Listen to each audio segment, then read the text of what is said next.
So back on track. We don't need this. We don't need. No, yeah. Yeah. Alright,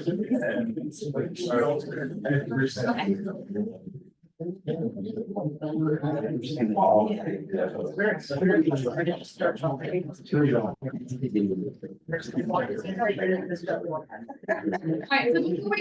just want to say a few things. This meeting is for the council to discuss amending the building height restrictions and the redevelopment ordinance.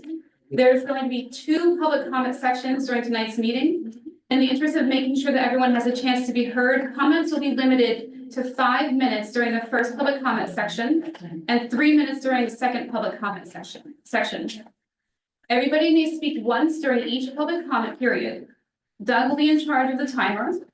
And during the first public comment section, he will raise his hand when you have 1 minute left to speak. And during the second public comment section, he will raise his hand when you have 30 seconds left to speak. So just keep an eye on Doug while you are speaking. And with that, I would like our professionals to please introduce themselves again so that everyone knows who you are. Sure, I think everybody knows me. I'm Joanna Flego, the Borough Planner. I'm Tara San Angelo. I've been appointed conference counsel for the Borough Council. I am not Lisa Maddox, if anyone is interested.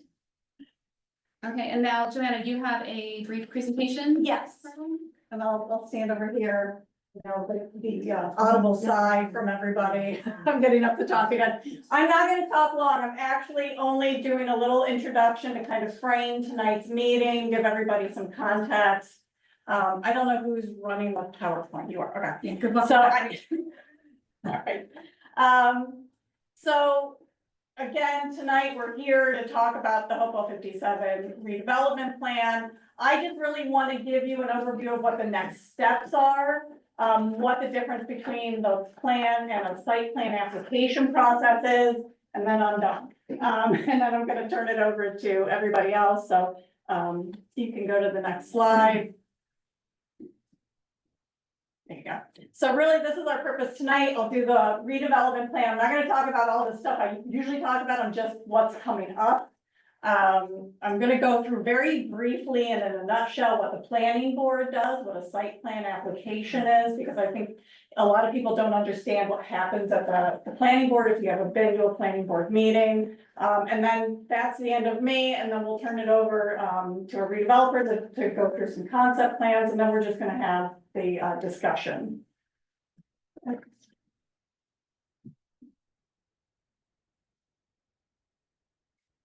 So these are the next steps in the redevelopment process. There's still a few.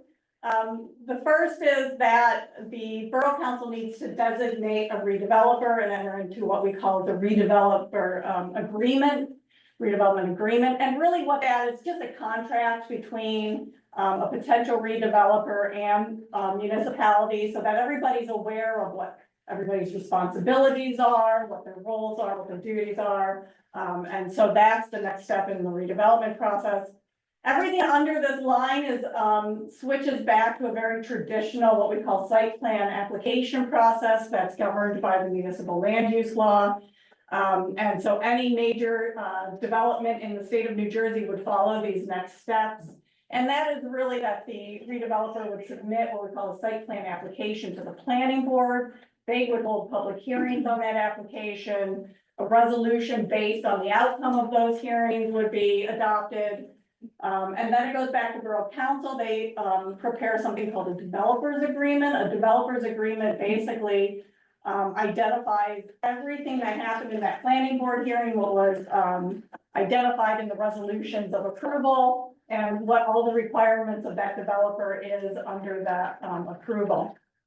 And then finally, the redeveloper can actually start working on that site design. They have to go out and get all of their approvals based on that planning board hearing. So they have to get local approvals, they have to get county approvals, they have to get state approvals. So what does that mean? So county does soil erosion and sediment control. They have to go to county and get those approvals. State agencies like DEP, DOT, they also have to submit all their information to those, what we call outside agencies, and get approvals from them.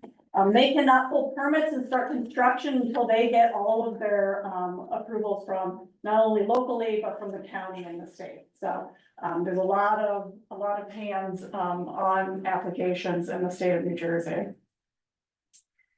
So what's the difference between the redevelopment plan and the site plan process? I know we talked about this at length. I'm not gonna spend a lot of time on it, but again, the ordinance, the redevelopment plan is the guiding document for how development can occur on the site, where can the buildings be placed, how many parking spots do they need, how much landscaping do they need? So that's the overarching regulation, just like any other zoning ordinance in the borough.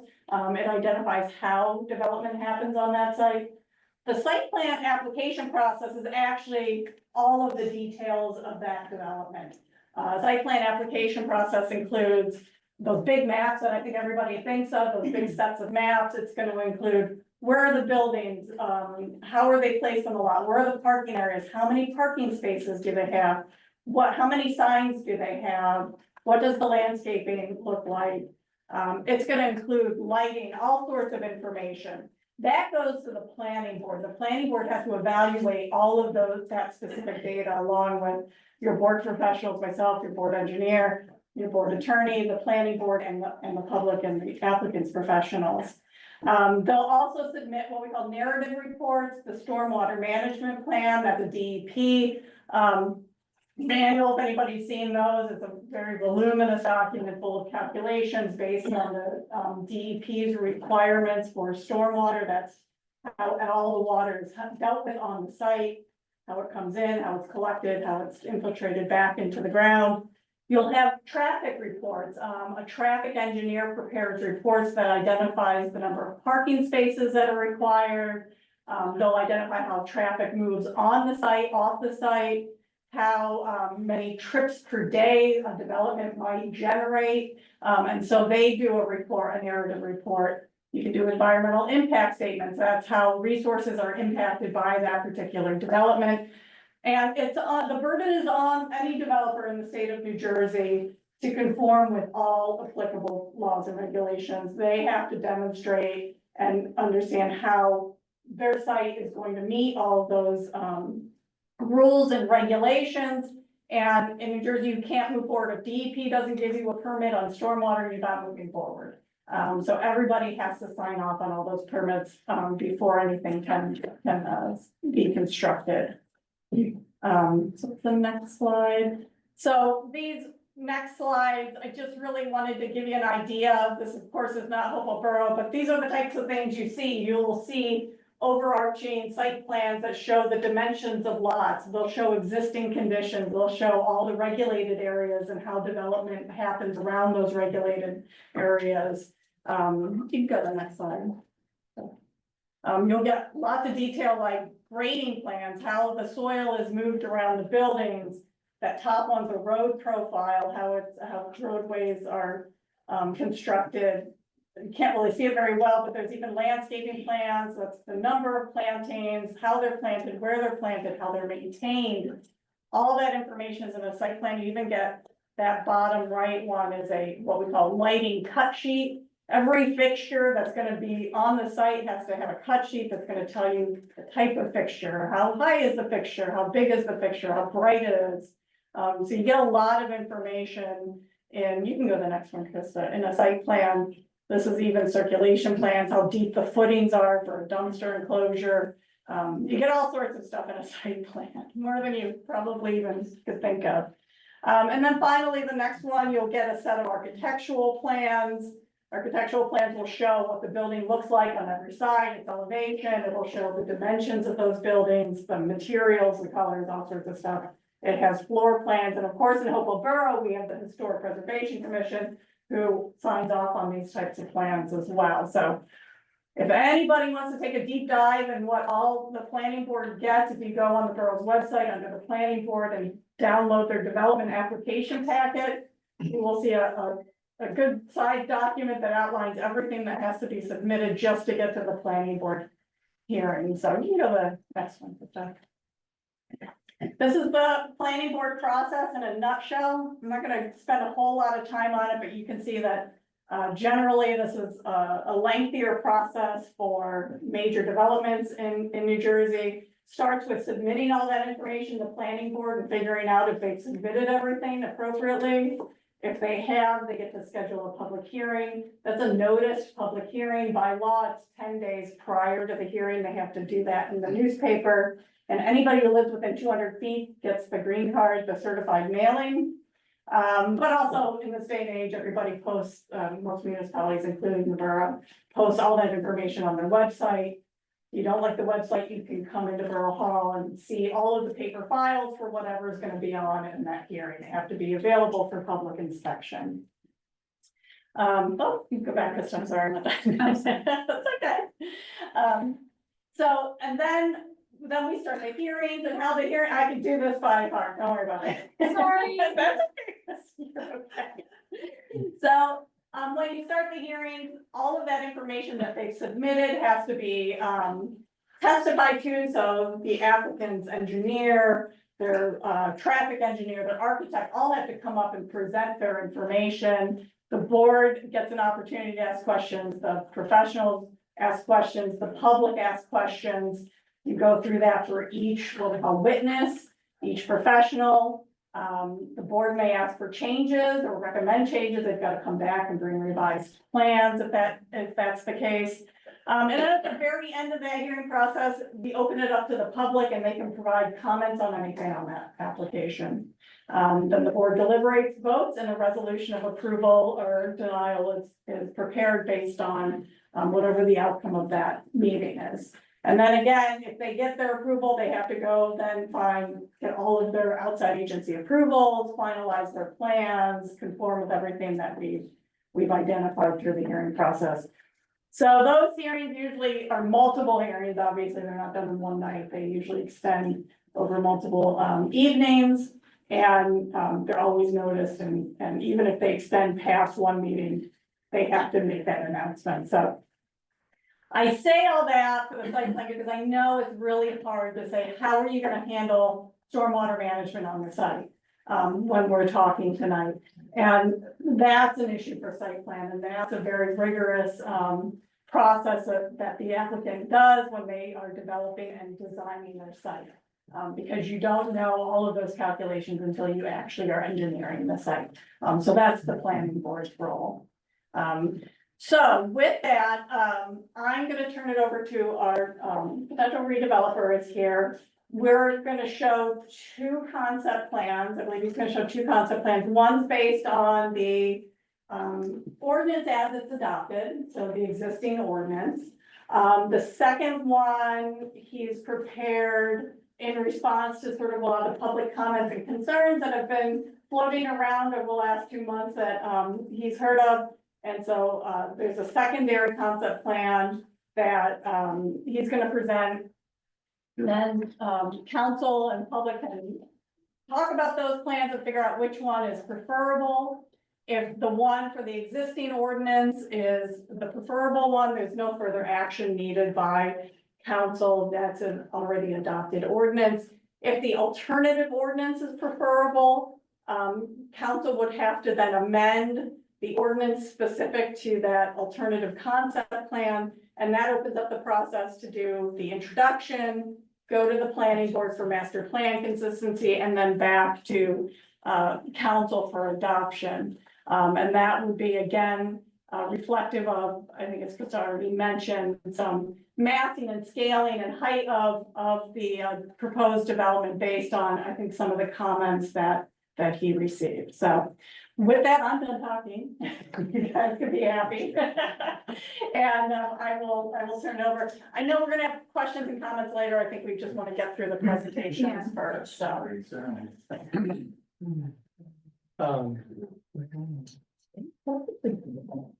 And the he. My name is Jeffrey Albert. I am the contract purchaser of this property. I've been involved for about 2.5 years so far. And hope to be even further involved as we go along. But what I thought I would do tonight, I really appreciate the opportunity to be here and to explain some of the things to you and to get your, solicit some comments and advice. We had prepared some plans based upon the existing redevelopment plan, which restricted us to 3 stories. As was said before, there's some things that we might do that might improve those plans by going to 4 stories, and that's what I want to show you. So this is just to remind you what it is we're talking about. I think everybody knows this. There are 2 lots. The first and principal one is really defined by Hamilton, Lafayette, and Somerset Streets. And then there's a lot that is adjacent to the railroad on Somerset Street that's also a part of this site. This is what it looks like from a bird's eye view. No one actually experiences it this way, but this is for reference. And show you the existing building that's there that I think everybody knows and loves. So this is what it looks like on the ground. There's no way to make this larger, is there? I don't think so. Okay, can everybody see this okay? Okay, so this is what it looks like on the ground, which is the way everybody experiences it. This is the intersection of Hamilton and Lafayette Streets, looking into that corner. So again, for reference, this is what we had come up with for a 3-story plan. And let me go through this with some care. So again, we're on a bird's eye view. Not that you'd experience it this way, but this is the way it is best shown for reference purposes. We're at the intersection of Hamilton and Lafayette Streets. There's a little club building right at that corner. On Lafayette Street, those are stacked townhomes, 2 buildings of stacked townhomes. The other 3 buildings are 3-story buildings, one on Hamilton, one in the center of the site, and one on Somerset Street. And that's what we had shown initially because of the restriction of 3 stories. And here's what 4 stories might look like. What this shows is really the identical buildings on Lafayette Street. But on Hamilton Street, now those are 2 buildings of stacked townhomes. The club building moves from the corner of Lafayette and Hamilton inside to the site. And then there's a 4-story building in the rear, a single 4-story building. The reference for that building itself doesn't come from nowhere. We actually looked around, and it's a little bit of the inspiration is a little bit of an echo of the industrial buildings that are along Somerset Street. So that it's hard to tell, and let me go back if I can do that. It's hard to tell, but that roof line is identical to the roof line of the chocolate factory. So again, it's meant to sort of echo what's around it or what's adjacent to it in some respects. So it has some reference to the neighborhood. We also looked at a different, whoops, I'm going crazy here. Hold on. It's not. Don't get back. Here we go. Sorry. This is another version of that same building. Everything else is identical, but the 4-story building now is with a gambrel roof, which is actually a couple of feet lower than the one before. And the idea here is that there are many buildings, many properties in Hopewell Borough and plenty of other places that have residences in the front and barns in the back. Now, obviously, this is of a very different scale and it's not the same, but the idea here is that there'd be residents in the front, which is Hamilton and Lafayette Streets, and then in the rear, there'd be a barn-like building that would be 4 stories. So again, what would this look like on the street as you actually experience it? Here's the reference photograph of the intersection of Hamilton and Lafayette. And this again is the 3-story version. So the club building is in the front, stacked townhomes on Lafayette, a 3-story building on Hamilton. And then in 4 stories, it looks like that. So we have stacked townhomes again on Lafayette, stacked townhomes on Hamilton now. The club building moves interior, and then there's a tiny little section of the 4-story building that you see from here. Otherwise, you don't see it. It's just, if you look at the roof of the club building just above that, that's what you would see of the four-story structure. So what does it look like on Lafayette Street? Again, these are references to other plans that we had showed initially. This is the photograph of what exists there today on Lafayette Street. This is what it shows. This is what our stacked townhomes would look like. You see at the left side of this photograph, you can see the club building on the corner. By the way, we had to actually thin out these trees graphically, because if the trees were shown as they show in the photograph, you wouldn't see the buildings practically at all. So this is what it looks like at 4 stories, and I would draw your attention to the left side, because that's the only thing that really changes. That club building then disappears because it's now off the corner and interior, and the corner can now be open and landscaped. So what does this all mean? Just in summary, what are the differences and what might be some of the attributes and the outcomes of changing from 3 stories to 4 stories? One is that there's more open space. Clearly, there's more open space, there's less impervious.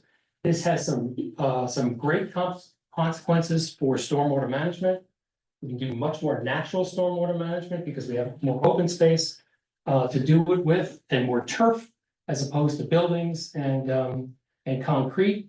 Obviously, more landscaping. More landscaping is obviously much more appealable than more buildings.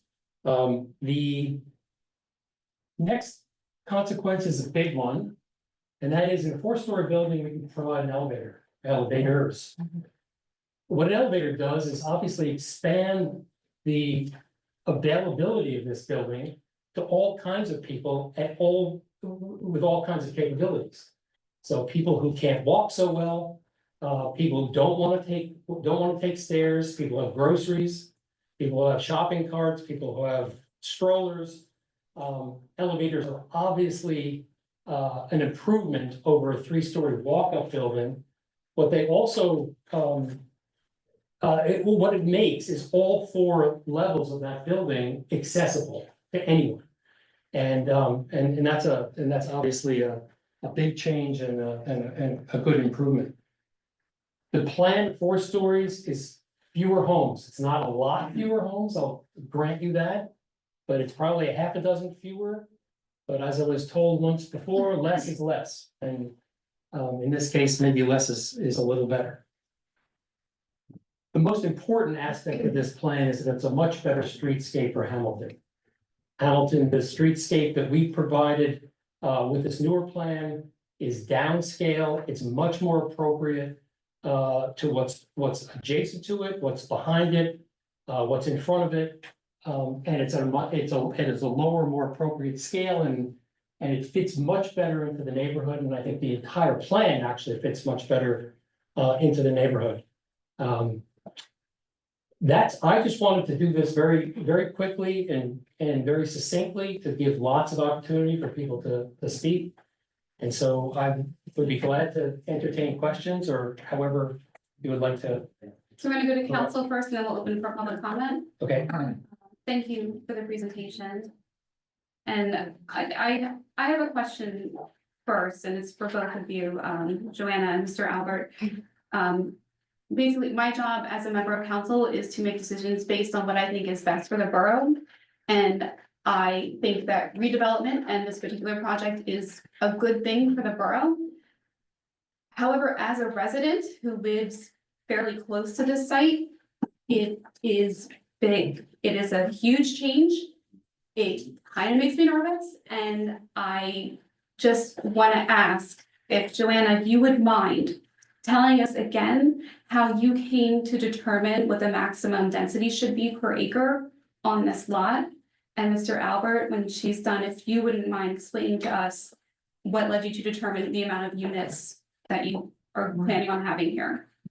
So Joanna, if you don't mind. Sure.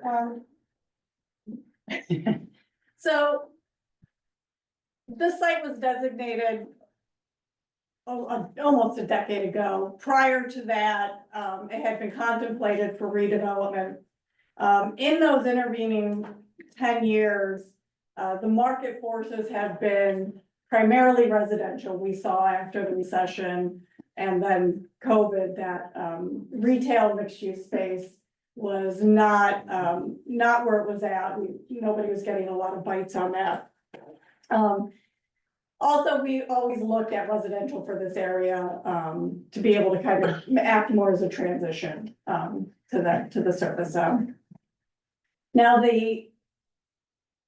I've seen personally 4 development concept plans since 2012, all in the range of 125 to 150 units. That is the market force of that site, and that is also a condition of the specific site constraints. Having an environmentally contaminated site with the constraints that this site has makes development very difficult. So developers will need to invest heavily into the cleanup and remediation of that site, the removal of those buildings, the soils, things like that. And so to make that work, the higher density is required. There has not been a proposal on that site for 125. So while developers often drive those numbers have been sort of the going range for over 10 years now. And that's how we sort of came up with that density. It's an intensive site that requires a lot of work and a lot of input to get something out of it.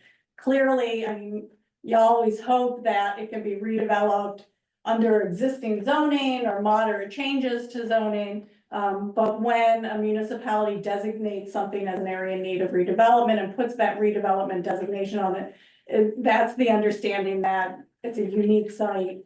It has fallen into a state that requires significant input to bring it back into productive use. And then you have to look at, well, what's marketable, what's feasible, what's gonna make that site work. And you know, density, residential density is where it's at. If it was gonna be commercial, if it could be something done under existing zoning, that would have happened 12, 15 years ago. But it just hasn't happened for that site. Joanna, can I just add? Yeah. So in that experience of your review of those previous applications, I mean, it's important to point out that both of those potential applicants went through their due diligence process, looked at the economics, and declined to proceed further. Yeah, two of them didn't even, they were very preliminary, didn't even start due diligence once they got a handle on the site. The other 2 that were more invested went through the due diligence and then decided it wasn't feasible to do their projects on the site. So for them, at densities comparable to what we're talking about today, they declined and didn't proceed with the projects. So Right. I just think it's important to underscore that if we're trying to understand what the market is for the site, Yeah. just that observation. You know, from my standpoint, I'm not naive enough to think that this is not a big undertaking. And I don't mean an undertaking from our standpoint, I mean an undertaking of the borough. It's big. It's extensive. And it's a change, it's a big change. But in order to develop this site economically, in order for it to be financeable, in order for anybody to be attracted to it, it needs to have that number of units within a range. I'm not saying it, you know, it has to be X. But that order of magnitude is absolutely necessary. The demolition alone it approaches $2 million. We've been asked and we've agreed with the borough to provide 20% affordable as opposed to 15% affordable. All of those things cost. And just the pure economics of buying the site, developing it, renting it for what we think it should rent for, construction costs have gone up 25% in the last 2 years. It's just necessary. I mean, I hate to say it in just a bald, straight fashion that way, but in order for this to be financeable and to be economic to be developed, it has to be of a certain scale. So, How many? We'll open for public comment after council. Thank you, Mr. Albert. Does anyone else on the council have? No, just, so, in addition to the cost of the demolition, as my understanding, you also have some constraints because you're not responsible for the environmental remediation, but you're responsible for removing the building, right? You mentioned that. you're responsible for removing the building, any environmental consequences of the building removal. So there's asbestos remediation, there's a bunch of other building components that have to be dealt with very specifically. Right. It's not a simple demolition. Right. And so once the building's gone, then the responsible party, in this case Rockwell, is responsible for doing soil remediation and so on. So that adds to your schedule, doesn't it? That's right. You have to wait for that to be completed and they have to issue the documents and so on before you can That's right. go on, right? Yeah, that's a good point. I mean, it's not a normal schedule where, demolish a building, we start building. Ideally, what happens here, as you suggest, is that there has to be remediation process that happens in between. So the building comes down, and then Rockwell does their soil investigations. If there's remediation to take place, then that has to happen. They have, under our agreements, they have up to 8 months to do that. And to finance construction, and it's a stop for 8 months, on which we're paying interest on whatever we've spent on acquisition as well as demolition. It adds cost. I mean, I don't know how else to say it. It becomes more expensive. And also just, if you wouldn't mind, talk a little bit about some of the other kind of environmental permitting challenges, right? Because just proximity to a stream, doesn't that add another whole layer? Well, I can tell you for the last, I'm an optimist and I believe at some point we'll be able to do this. And so I've authorized our engineers to study the stream. They've been at that for about 8 weeks now.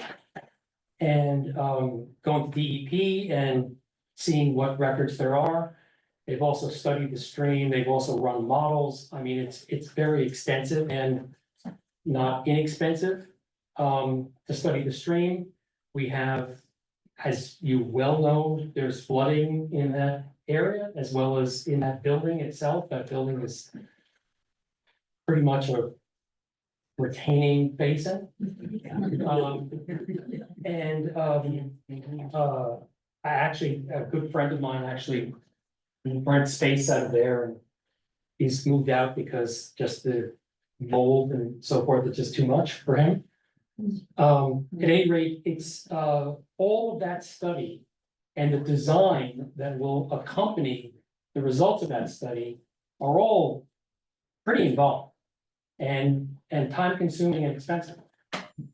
All the regulatory processes, I know Joanna went through this in summary fashion, but the regulatory requirements around stormwater, around stream encroachment and so forth are very extensive.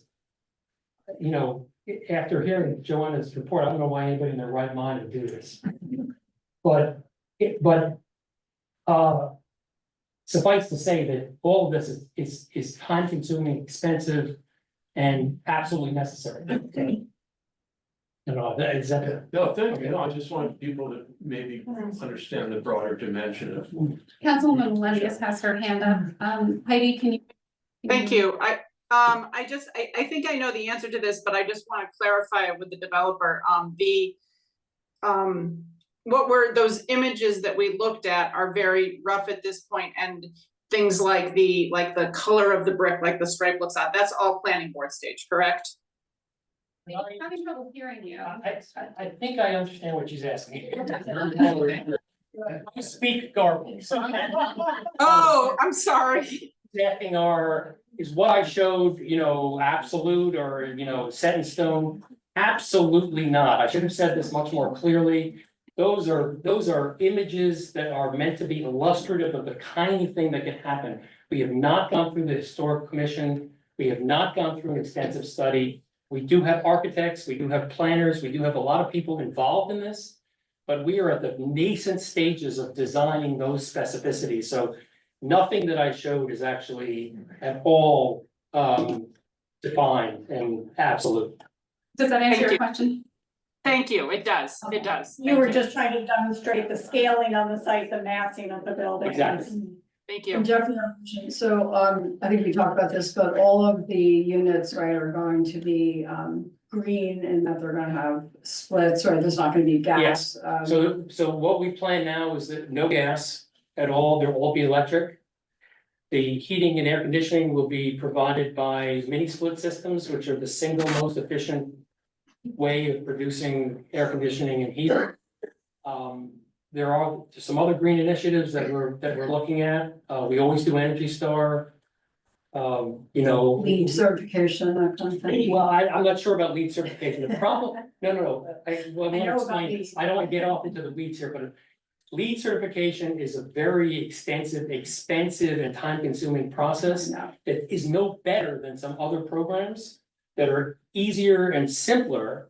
And I'm not saying that the standards are any less, it's just the certification process Right, is almost self-defeating, because it's a very long, difficult Byzantine process that doesn't really get you any better right. standards, but yes, we're gonna be as green as we possibly can And be. do you put in any electric car charging? Oh, yes, in the absolutely. parking lot? Some of them were actually, I think, required now these Yeah. days, but we tend to do many more than what's required, or at least prepare for more to be installed eventually, because that's the way the world is moving, and we need to be prepared for it. And then my last question is, I think you said you were planning to keep all the trees that exist on Lafayette. Yes, Avenue, we're gonna do- And then my 2 cherry trees on Hamilton. Yes, right? we're gonna do everything humanly possible to, well, let me be very blunt about this. This is in our own enlightened self-interest to keep the trees, right?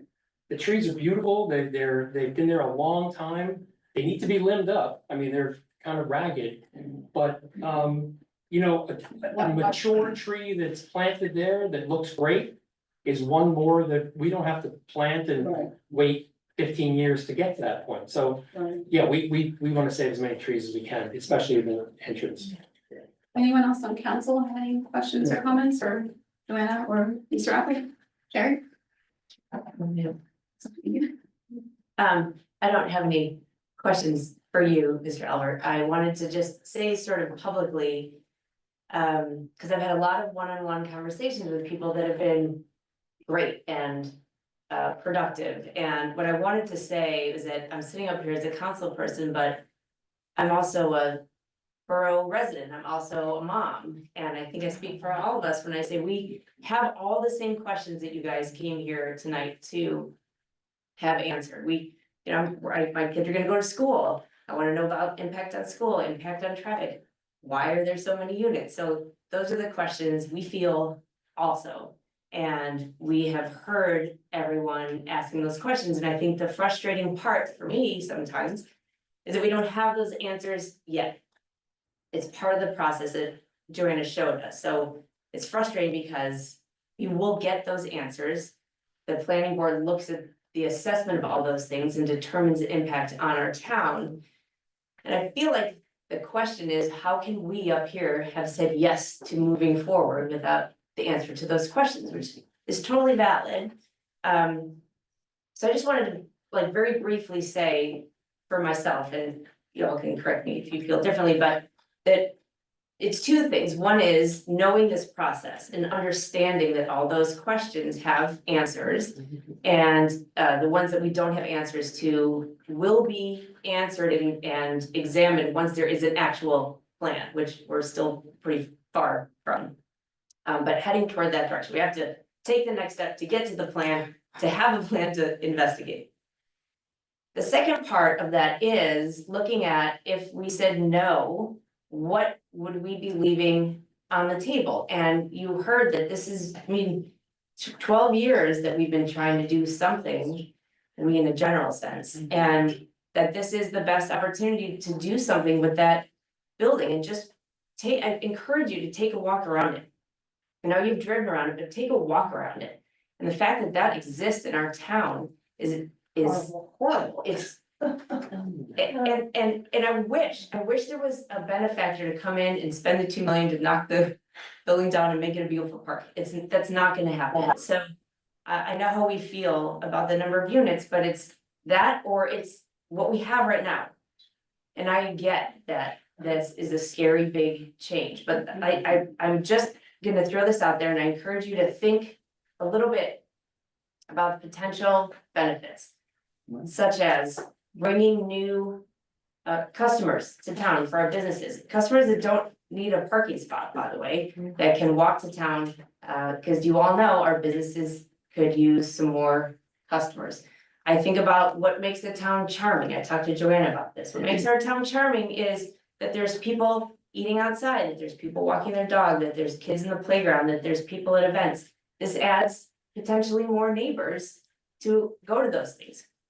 There's a potential for more volunteers for our fire department, or EMT, or PTO, or artist fair that couldn't even run contests because there wasn't anyone to volunteer for it. So all that to say is, I know we all have questions and fears and concerns, but there's also room for us to think about what this can mean for the future of our town. And it's a scary decision as a public servant to think about what's best. And I really believe that there are benefits to bringing more people to town in a way that is responsible, and I believe Mr. Albert is really responsive, receptive to. We wouldn't be here tonight, so. My TED Talk has completed, thank you. All right, anyone else on council have anything they want to say before we open to public comment? All right, so I'll take a motion to open for public comment. Motion. We are now open for public comment. Again, there's a 5-minute limit for the first public comment section, and you can come on up. I don't know if you want to sit down, Mr. Albert, because that's a good place for people to stand when they make a comment. Just please state your name, and you don't have to state your address unless you want to. My name's Eric Stand Bell. over there so people can. Sure. You don't have to. Yeah. It's optional, but it's just if you're standing over there, people can see you and hear you better. Sure. Everyone can. My name's Eric Bell. I live on Front Street. I'm late to the game, so I'm just getting informed about what's going on here. And you just mentioned that the concept of turning this into a park is never gonna happen, is what you said. Why not? And I mean, you mentioned $2 million for reclamation and or accession of the building. Doesn't sound like a lot of money. I mean, I think that if there was a concerted effort to try to find a benefactor or to try to do a kind of joint effort to initiative to turn this into a park, it would be becoming of our community. I don't see why that should be abandoned. Why would you want to introduce at least 100 cars if there are just 100 units? Not to mention the population that would involve. It seems like everybody keeps on talking about what a big change this would be.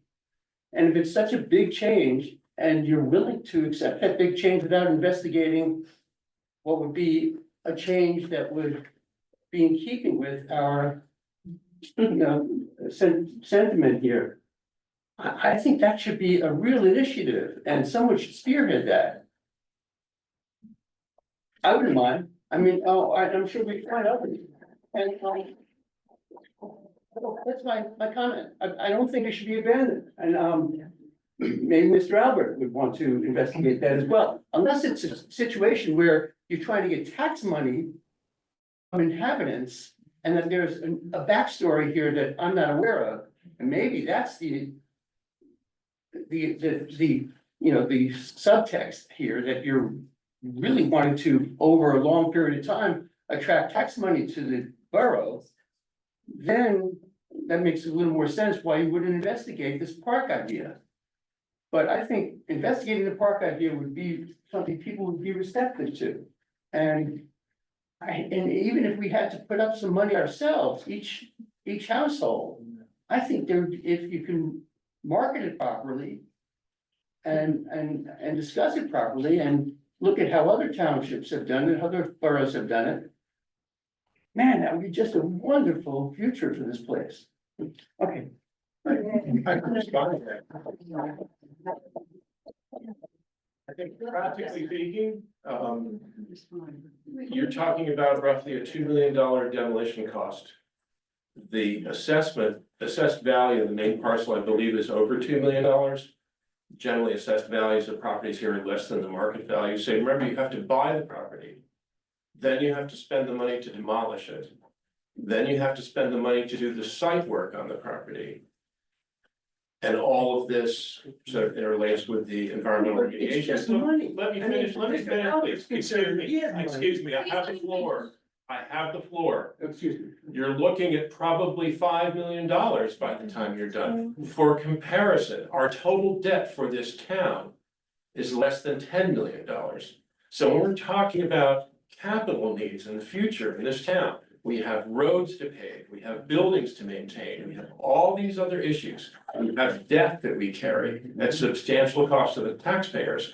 The notion that we would bond for $5 million to take a site that could otherwise be developed at no cost to the borough and make it into a park, from my own perspective, is just not practical. I mean, there are other things to do with that money. If we could raise $5 million, we have a lot of public projects that we need to do in this town. This one, if you actually have a developer who's willing to do that.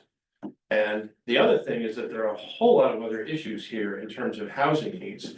I mean, we have affordable housing needs that are simply not being met, and this is the best opportunity that we can have for this. I mean, at a 20% set aside, you're looking at potentially 25 or 26 affordable housing units. Okay, so we have 3 smaller development projects, but by our standards, relatively major, that are online right now. We have Hopewell Apartments, which I think is 12 units. We have the Hopewell Inn, which is 8 units. And we have the Lumberyard, which is 13, if I'm counting correctly. Between all 4 of those projects,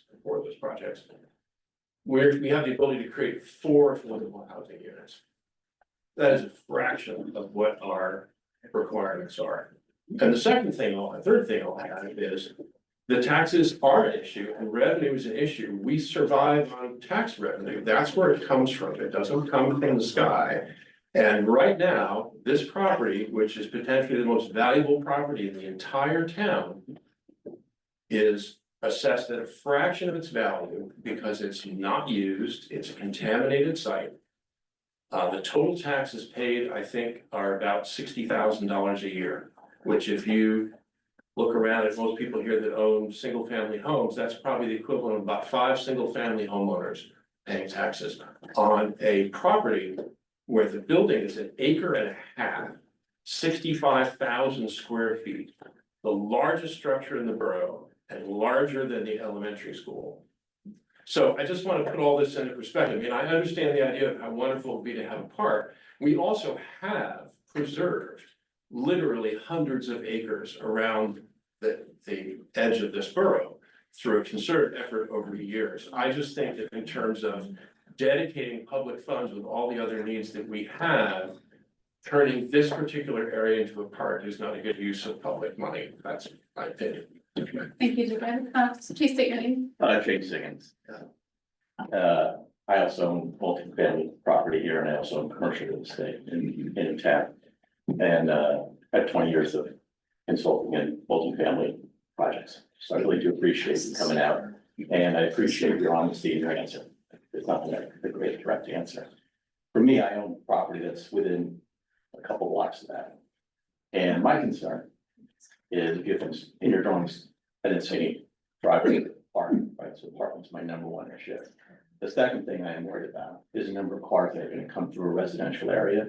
That area already has a problem with traffic. And I appreciate your information on all the studies that are going to come, and that's great. But once the ball starts rolling, it's hard for them to stop. Okay. And so 1 is the number of cars that are coming in. Number 2 is safety. There are no sidewalks in that area. There's a lot of kids in that area. 3, it is going to change the entire area of the town with an apartment complex of that nature. in a town that's got 1,200 residents. And so the design is pretty important. I don't disagree that something should be done with that property, and I can hear that David seems to be very pro, with his answer. I'm more concerned about what it's going to do after it's been built. Okay, and so if you can, give us some insight to what it's gonna really look like. Renderings are nice, but the impact it's gonna have to the people in this room and to this community and the history of this town with that type of structure. That's number one. Number two, the second building. Remind me of the Shawshank Redemption, the way it was designed. Is the second building that have more units than the first rendering?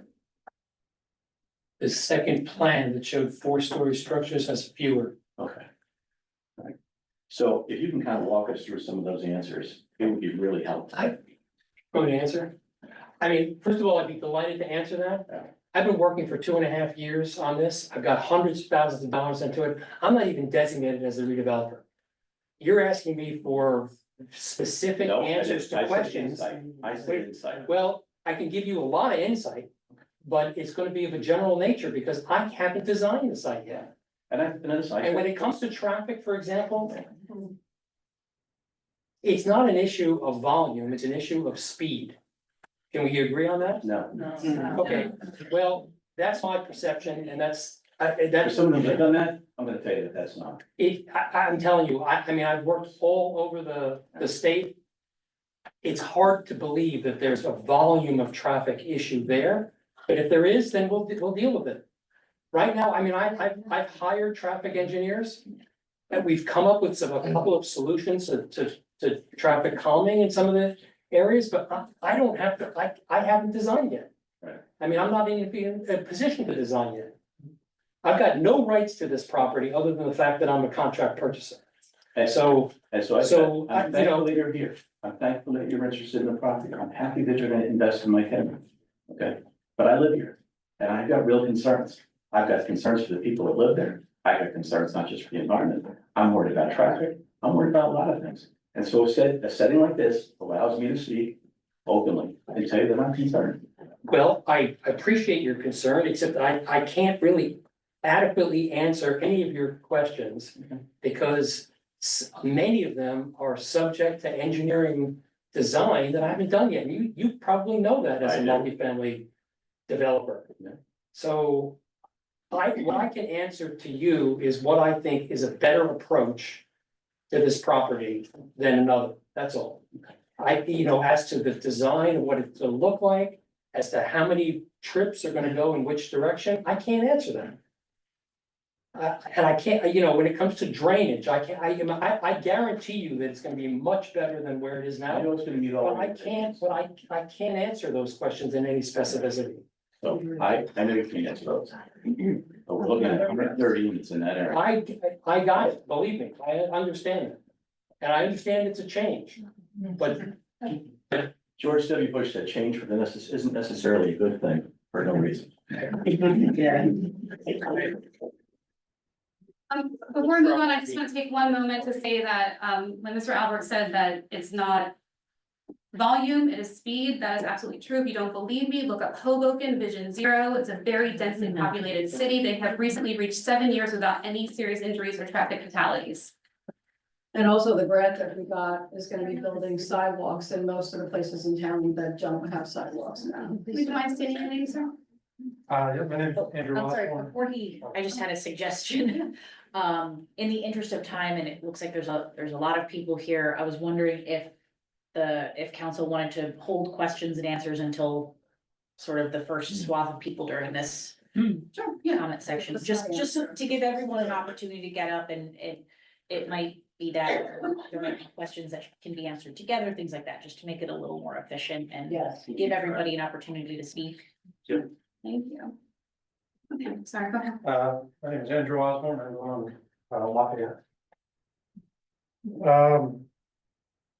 I guess my first question is, just, are these units to be owned or are they rentals? it's to be leased, I'm sorry? rented. All the entire development. Correct. And then, 20% of it is gonna be affordable? Yes. I've been looking online for Hopewell's fair share requirement. I haven't found anything recent. I know that there was a very recent decision. And the governor just signed some legislation, but I found something from a few years ago that anticipates Hopewell's requirement would be around 160 units. Is that? You know, how many? You wanna wait until the end and Well, we'll. we just, we're gonna wait till the end, we're taking notes on your questions, so after everyone, we complete public comment, we will come back and answer the questions. But you'll be able to find out what that It's a good requirement is, because I think that's question. I do know the answer to that, we'll wait till the end and then we'll. All right, we'll I circle mean, back. that should definitely be a consideration before. Yeah. The total number is. Secondly, with regard to the design. Only the rear unit was gonna be 4 stories. Yes. The front floor was 3. Yeah. I mean, I will say, I like the idea of, kind of echoing the Taco Factory. However, with at least the design that you presented tonight, it kind of more echoes Route 1.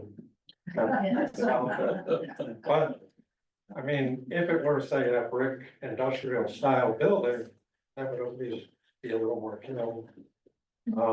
and I think I do appreciate the idea of kind of concealing it behind the row of 3 unit houses, but, again, I mean, it's still gonna be visible. Also with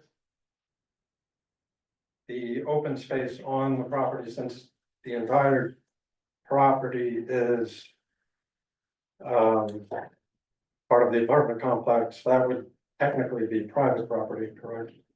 It wouldn't be open to the public. That's right. And all parking would be on the other side of Somerset? Not all of it, some of it's inside the lot itself. Okay. Some of it is on the main lot as well. I'm sorry, I'm answering. Well, that was an answer. Yeah. Okay, is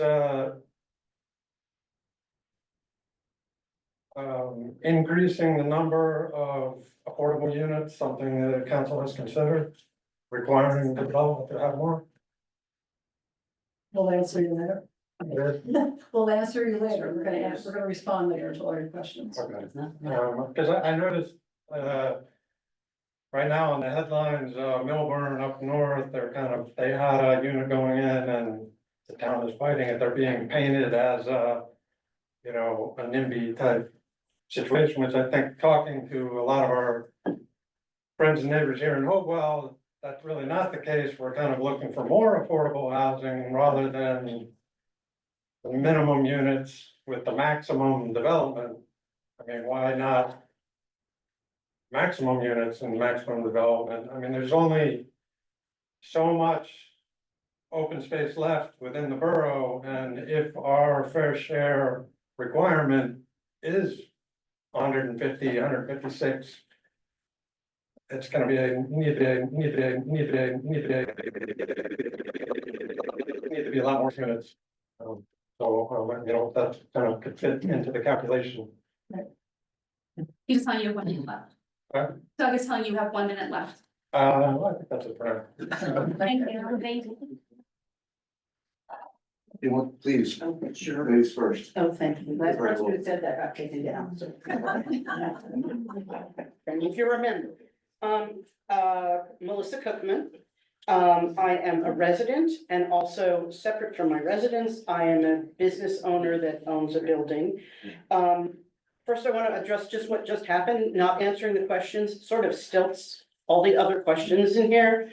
If we don't get the answers, then we're gonna just keep asking you the same questions, so. We're gonna do the answers after public. I know, I know, I think that's. It's an interest to get more people to be able to say the. Right, but Well, that's. in the interest of having, it stops us from, like, if I've gotten the answer to that question, then that like eliminates my question, and one question and one answer leads to other questions, so I'm not happy with that, but that's okay.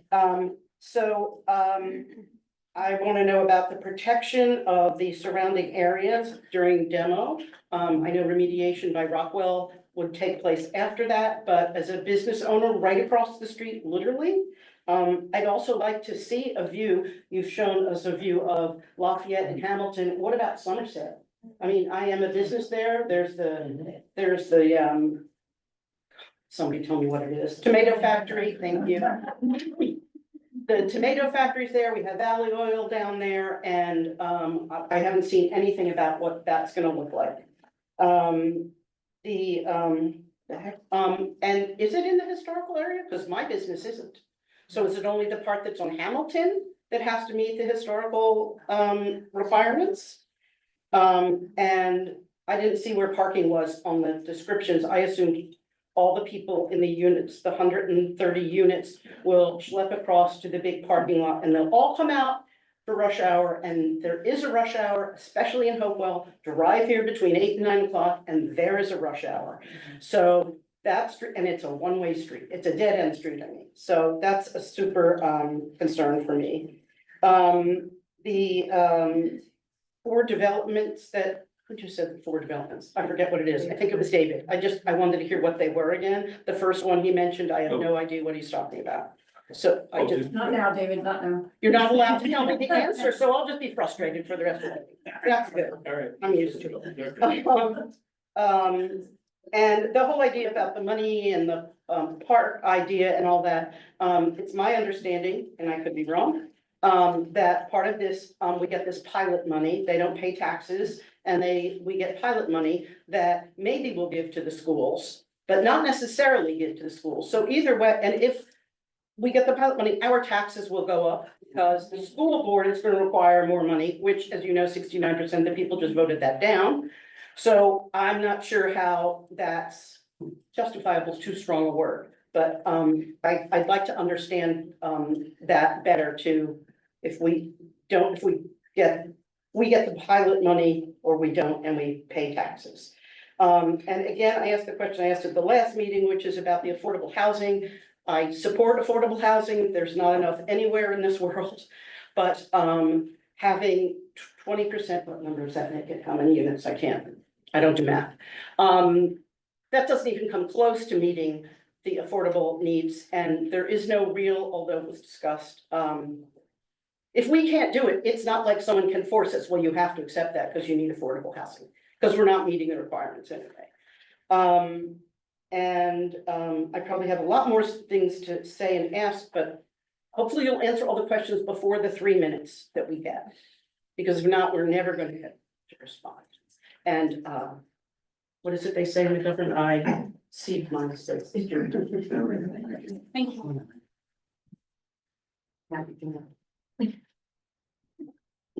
Hi, everybody. Mark Peters, 83 West Prospect Street. I am your Hopewell Borough Board of Education representative, so thank you all for voting on the referendum. I mean that with like the utmost respect, really. So before I get started, ask a couple questions. I think I'll just say something as somebody who's also has to deal with a lot of things outside of our control at the Board of Ed. For the most of the people in the room that may or may not realize this, the people that are sitting up there don't have a lot of control over what they do and don't do. What I mean by that is the decisions they make are typically governed by people in Trenton, right? Trenton makes certain laws that we are required by towns and by school districts to have to do no matter what, up and including the pilot programs, which if you really want to go into the historics of the pilot program, at the end of the day, it was not intended for Hopewell Valley. They were intended for much different types of areas in New Jersey, and it is something that is run aloof, and it's just a fact. We can debate it all day, but we had it, and now we have to deal with it. Also for the developer, I think you're doing a really nice job talking about it. I've heard other developers from the Hopewell Township side of that pilot program talk, and they did an absolute horrendous job, and you're doing a much better job, so thank you. So with that being said, just a couple thoughts. First thought, I think it's challenging that we are here talking about this when we have an existing lawsuit with the township about their pilot program, which in turn, when it comes to shared services, we do have the same sort of issues that we may face with Hopewell Township. and we may face with Pennington Borough. I shared this with some of you individually, and I just share that, I would also share it publicly. We may deal with those same implications, and it's just the reality of the pilot program that we have. I would hope that we can either get beyond this lawsuit or drop it, because I think it just doesn't look all that good for us that we are talking about a pilot program with the same implications of shared services to other parts of the area while we are actively suing the township for it.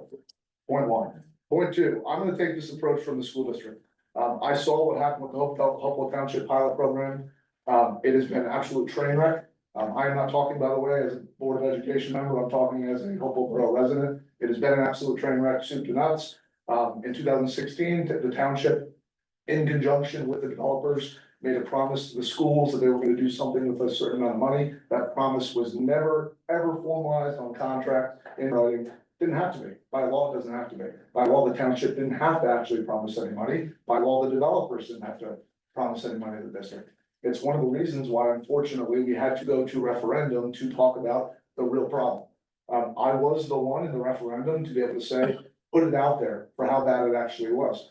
Doesn't matter my opinion on how we voted on it. It's not relevant, but I wanted absolutely the public to understand the situation we were in with the capital expenditures, which, by the way, we have no control over saving money to be able to pay that stuff off.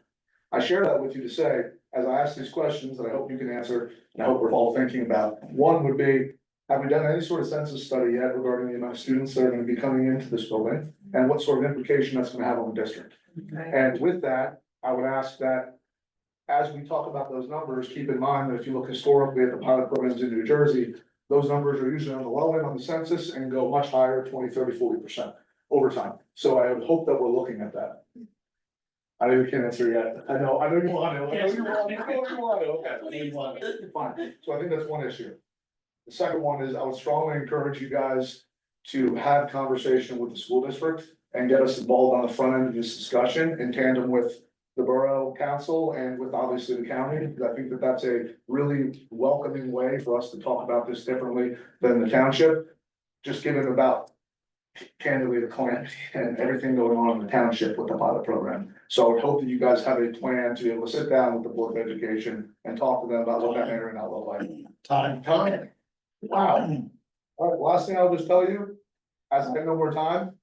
I hope that we can say for certain there isn't a tax burden shift. Historically, if you look at pilot programs in New Jersey, the tax burden shift does happen to some extent. There hasn't been a community that I've seen where it hasn't happened. So if we can say that with certainty, I think you're gonna get a lot more people excited about this. And I really, really appreciate the hundreds of thousands of dollars you're putting into this trip. And you are. So thank you for that. Really appreciate it. All right. Thanks. And again, like, folks, we're trying something new, and the goal is just to make sure that everyone can have their voices heard. We will answer questions for the second public comment period. Who would like to go next? Oh. Can I go from here? Yeah. Hi, I'm Mike Trey, Fairway Cycles, 53 Broad Street. I'll do my comment now, since this isn't really a question, but realize that why business owners rarely come to these things is because we have customers on both sides. I'm gonna disagree with Eric, it's a friend of mine who I ride my bike with. Yeah, so which is always puts us in an awkward position, so forgive me.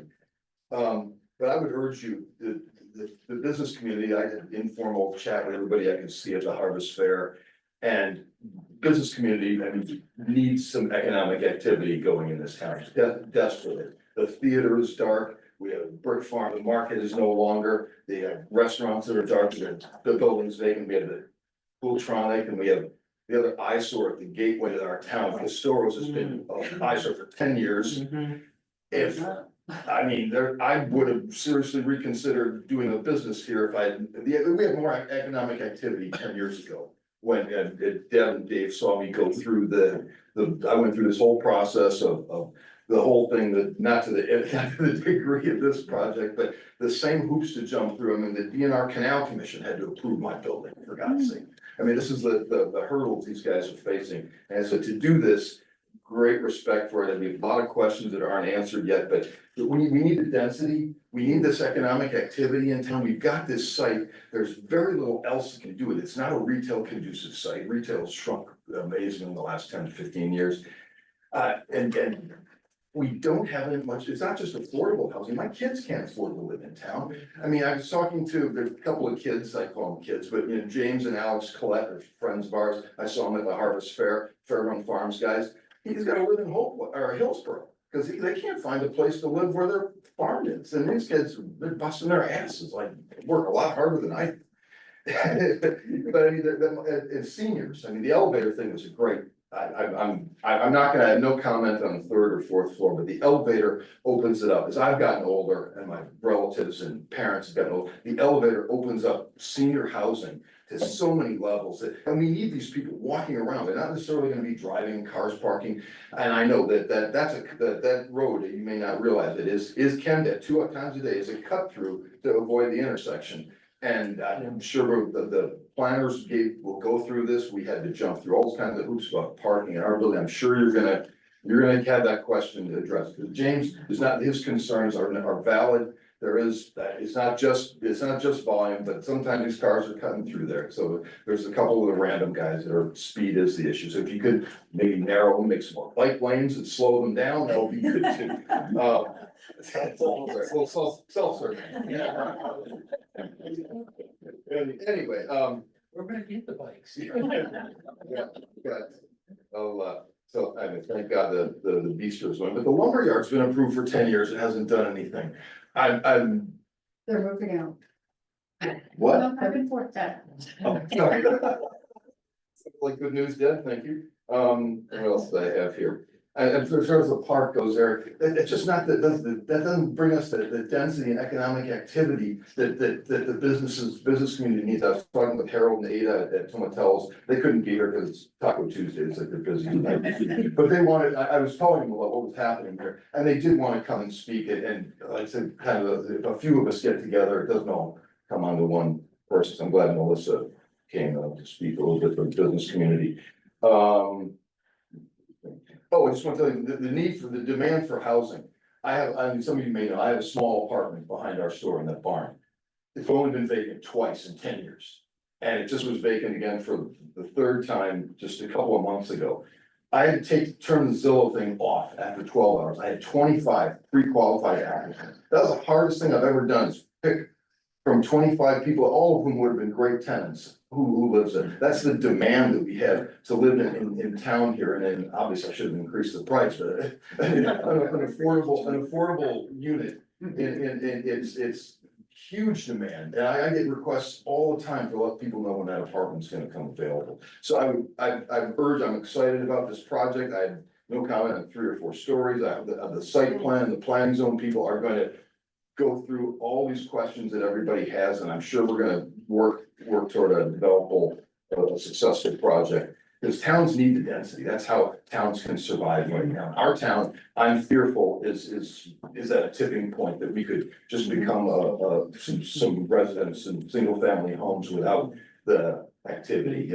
So I'm sorry if somebody disagree with me, but I'm excited for the project.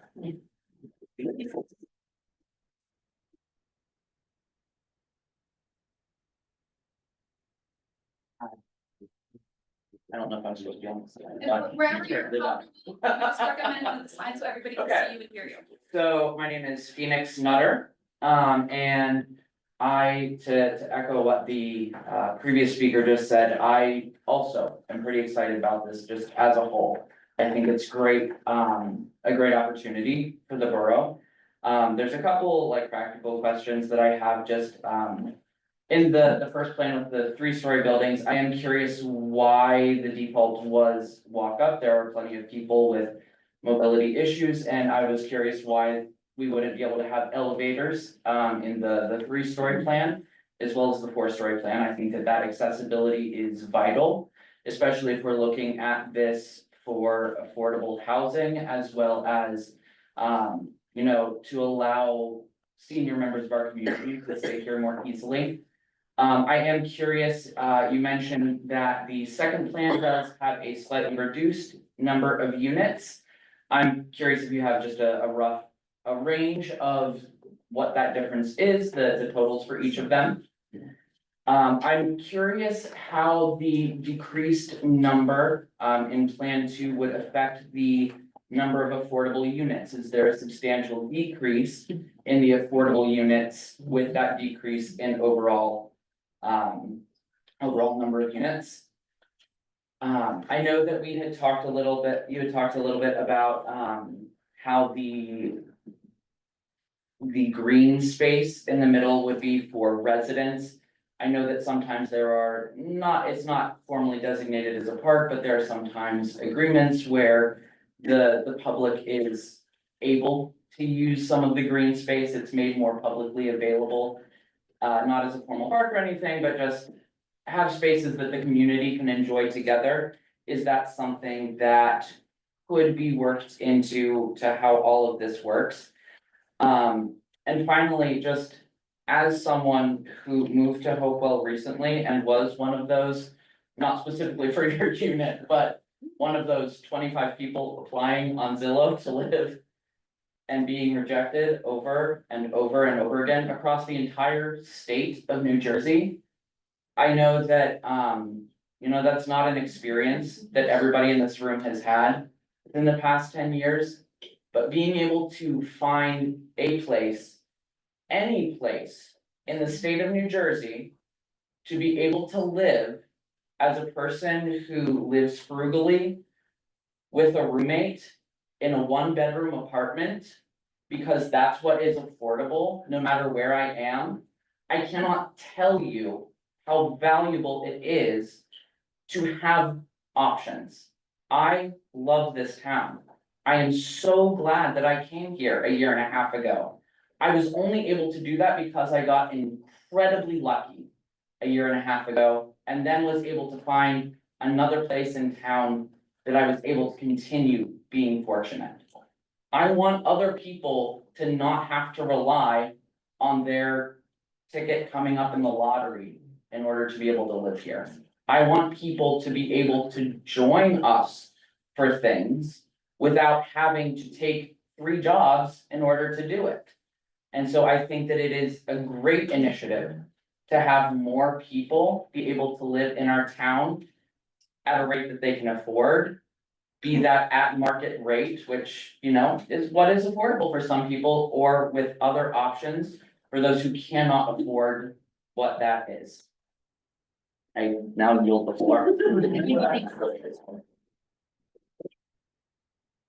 Next up for public comment, anyone in person here, because we'll move to online if no one else.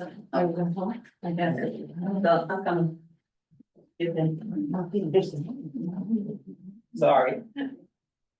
My name's Gloria Anton. I live directly across the street from the infamous 57 and the stream.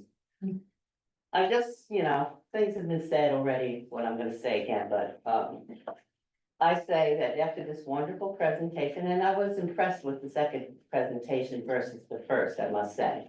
But it's not alleviate the issue of the density in that area, in the small enclosed area, that cannot handle the traffic and the parking, not to mention the limbo our water company is in to even know if the water sewer impact is even gonna possibly be handled.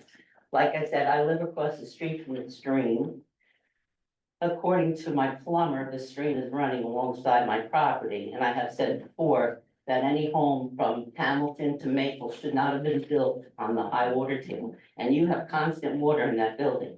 I know, I live across the street, and when the pumps are flowing, I get water in my pumps. 3 pumps in one side, I own both sides. Horrible. How you gonna fix that? I don't know. Good luck. Okay, our elementary school is gonna, definitely get, high capacity. We're full now. We would probably need another fire truck to handle the 4 stories. And as I've said before, our properties from Hamilton, shouldn't have been built. Most of us in the town probably moved here because of the old World 5 torn. We refer to our town as Norman Rockwell town. We have been making terrific progress to embrace that. And it appears that because we are in need of funds, we are willing to do something quick, only for certain to destroy the economic future of our town. maybe we should be part of the township. The town area of Pennington is thriving, the main street in Pennington. New restaurants, it's beautiful town. They're part of the township. We should be too. We can't handle it. Or they're not? No. Well, then find out what they're doing. Right, and they're not building, high-rise apartments in the middle of their town. We do have land to develop to accommodate affordable housing and the builder, I'm sure, can make a profit on those. And in my email that I sent to the mayor and to also Crystal Weaver, we could make 57 a paid for parking garage. We have issues of parking on Broad Street. We have issues of parking on Railroad. We have issues of parking on Hamilton. In fact, not only parking on Railroad, when you go through there, you have pedestrians walking in the middle of the road because there aren't any sidewalks. Okay. So I think we should tear it down, build a paper parking garage, and we won't have to worry about the people living above contaminated ground. Okay. Also, it's too close to the tomato factory, the chocolate factory, although you did make a comment that you may make it look like the chocolate factory, so that's a little bit of a plus. It's the density, the density. That's the issue. That's the issue. I live across the street, put tons of money in my home. I would love to see anything but what's across the street. However, I don't believe that it could possibly be done because of the water situation, the stream situation, the sewers, everything. That's the main issue here. That's the main issue, and the density. We have no in or out. You can't go in. There's no place to increase the road sizes. So I don't know where the traffic's gonna go, I really don't know. I said, maybe we should call the producers of the Hallmark movies and see if they can get us in the right direction.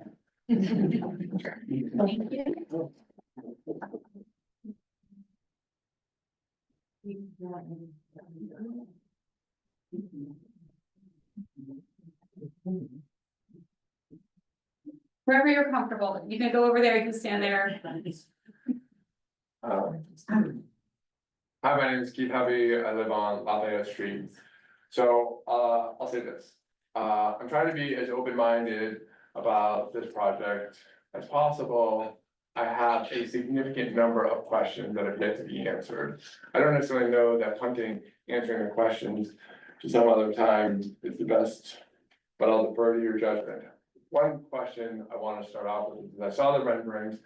Well, what doesn't make, or what is confusing to me is whether or not, I don't know if you recall the renderings, but all of a sudden it looked like the telecom systems became subterranean. I don't know if that was just sort of, the magic that happened when like the renderings become more beautiful than the places already, but like the telephone pole was gone, the wiring was gone. So I didn't know if like that's part of the plan, because if part of the plan is sort of beautifying the area to the extent possible.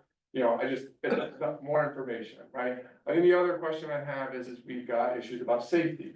Well, safety because there's limitation of sidewalks. There's no sidewalk for the Steers property. They live on the Hamilton and Lafayette Street.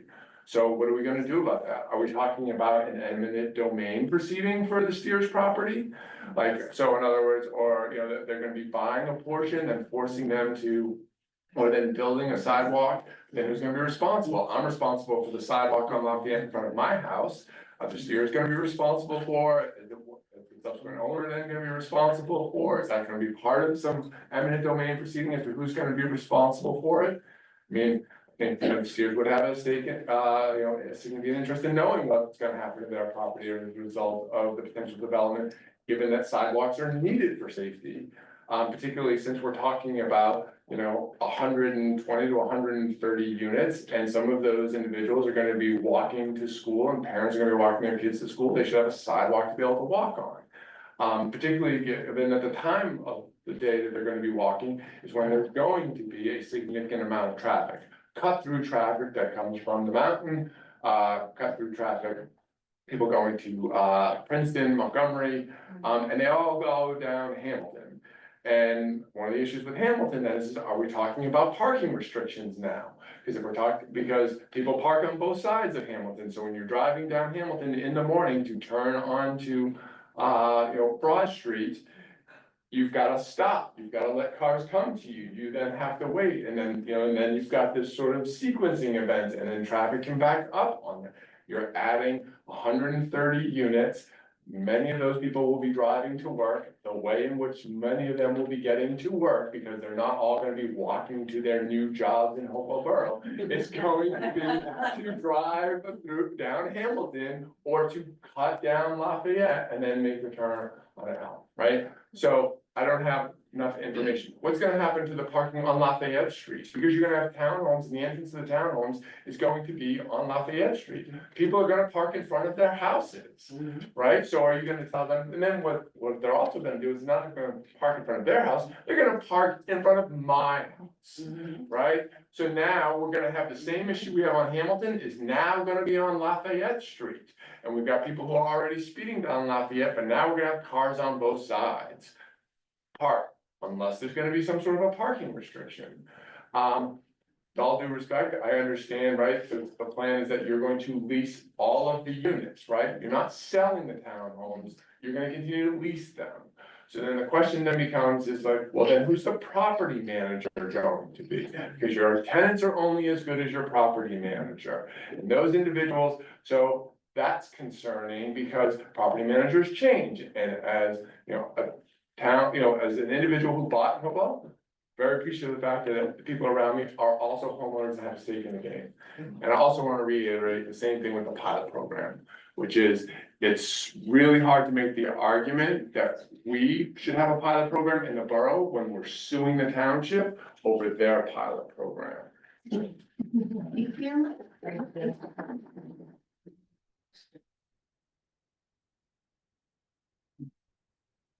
Good evening, Paul Buda, 33 Lafayette Street, diagonal to this property.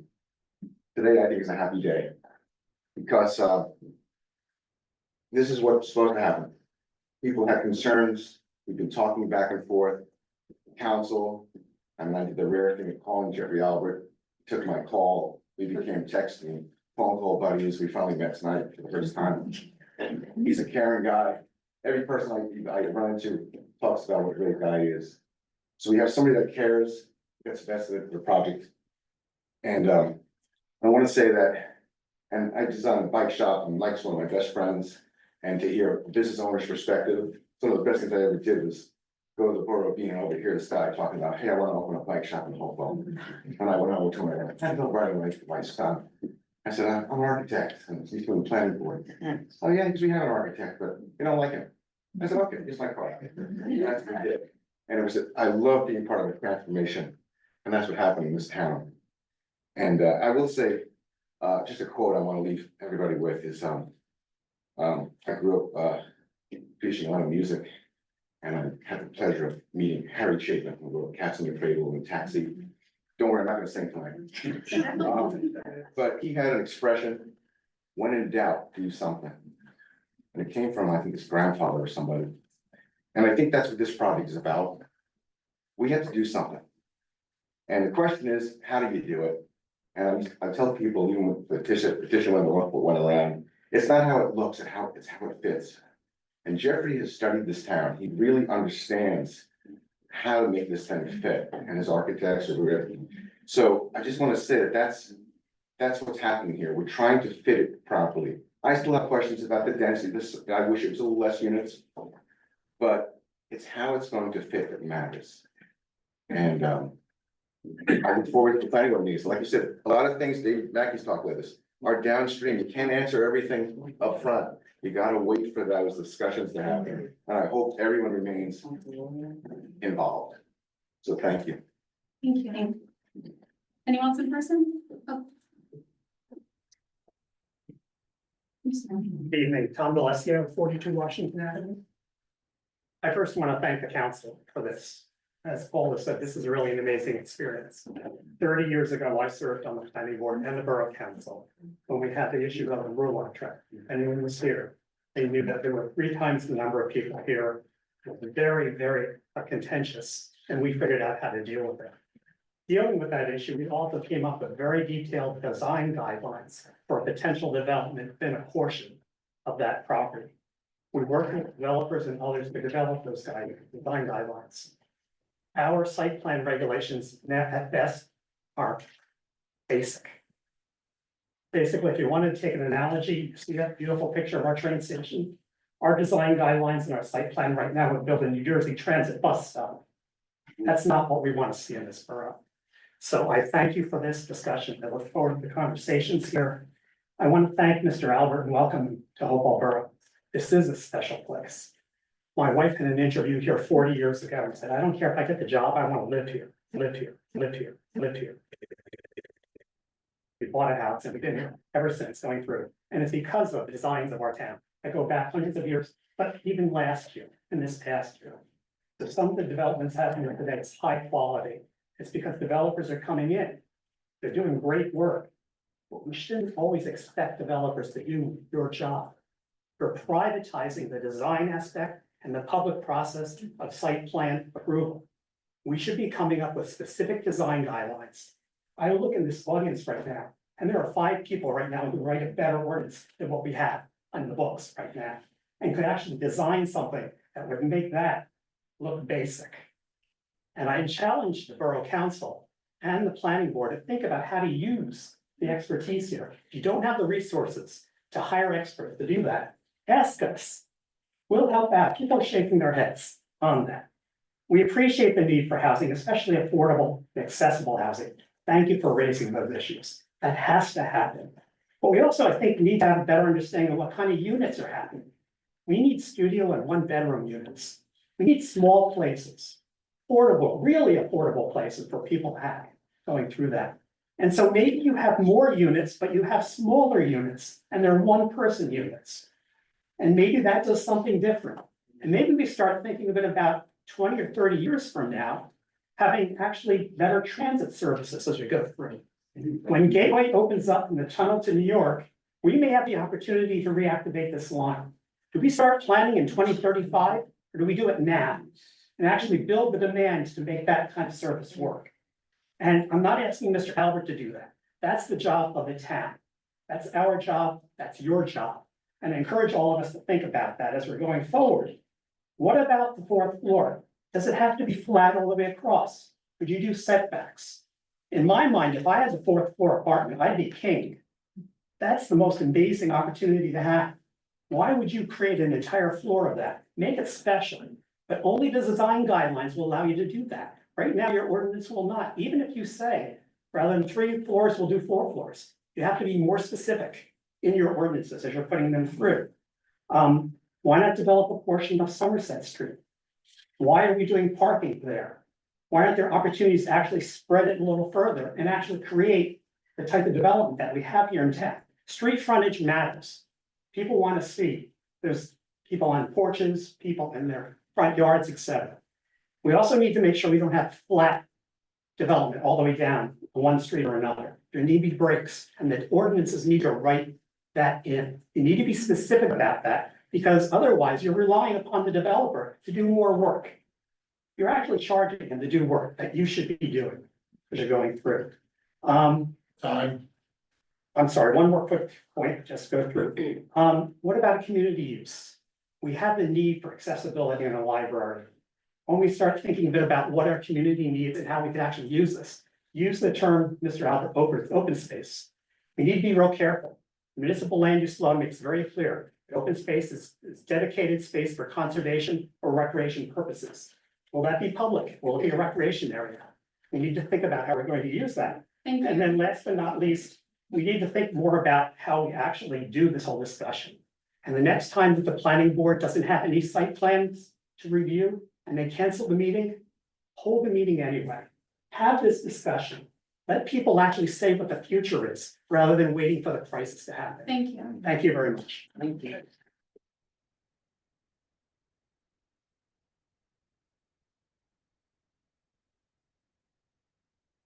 All right, I'm Paul Maxco. I live on East Broad Street.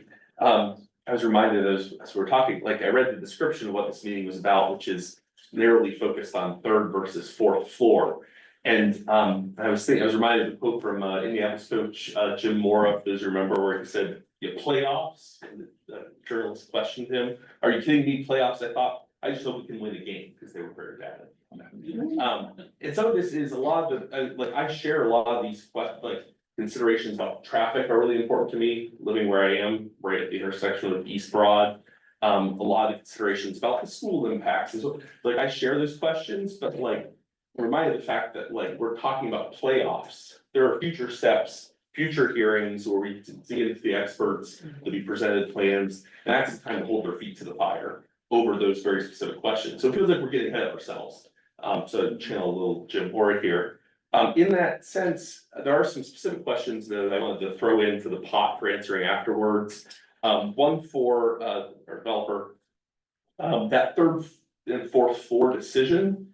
Just a little more about your thinking around that. Because it sounds like, you're going up entails more costs. Elevators are very expensive. That's one of the reasons someone mentioned, like, why not elevators in third floor? Because elevators are crazy. Because we require elevators in too many buildings in the US in general versus numbers in Europe. Drives are higher, housing costs in part. So the elevator adds expense, for your units adds expense. So I'm curious, like, is the fourth floor a function of trying to meet our concerns from the previous thing, even though it eats into your profits? I just want to know more about your thinking, why you're pitching us the fourth floor thing, which I am interested in, because I think elevators do add something. I'm just like, the math doesn't math for me, because that's not like, unless it's out of the goodness of your heart, which I would appreciate, but I assume there's, a hard reality there. And for the borough, I'm interested in the parking minimums. Has there been any consideration of this dovetails somewhat with people parking off-site, but mandatory parking minimums require X number of spaces, even if some of the residents only have a single car, or maybe some of them are retired or for whatever, are shut, or are disabled and don't use a car at all. They just want to stay there or use rental services or so on. But we have to provide the spots for them under mandatory parking minimums. So I'm interested in to what extent, as part of this procedure, are we just relying on the default mandatory parking minimums? The final thing I'll mention is that I'm a historian by training. I was just looking at the history of Hopewell Borough. Some of the concerns about density and adding people and population assumes that we're a place that has kind of continued to grow. But our population is down almost 400 residents from its peak in the 1970s, and we continue to shrink. So even if we were to add 20% of the population, more than part of this development, we're still not up to where this town was at a time period I think a lot of people are nostalgic for, 1970s and 80s, when this was a thriving downtown. There weren't all those empty storefronts. There wasn't an abandoned factory that we're talking about redeveloping. We're already a town, in a sense, in a kind of decline. And so to me, adding more people and more density is a way of returning Hopewell to its full glory. As someone who, I only moved here 2 years ago, a lot of you have a lot more lived experience here. My concern is that just in 2 years, I've seen decline. Like the number of storefronts that were empty 2 years ago has grown in the last 2 years. And I'm thinking about places like the revolving door next to Tomatello's, the theater that was open when we first came here, and you just go down the list. Like, so I take those considerations, Sourland Cycles and other business owners very seriously, because like the thing we value, this strip of walkable, friendly, neighborly life outside, like that's actually under threat if things keep going the way they're going. And so, yes, there's, I think, legitimate concerns, but I think we'd like to see those answers at some point in the future, but thank you so much. Thank you. Paul Matko, sorry. MATZKO. Is anyone else in person for public comment?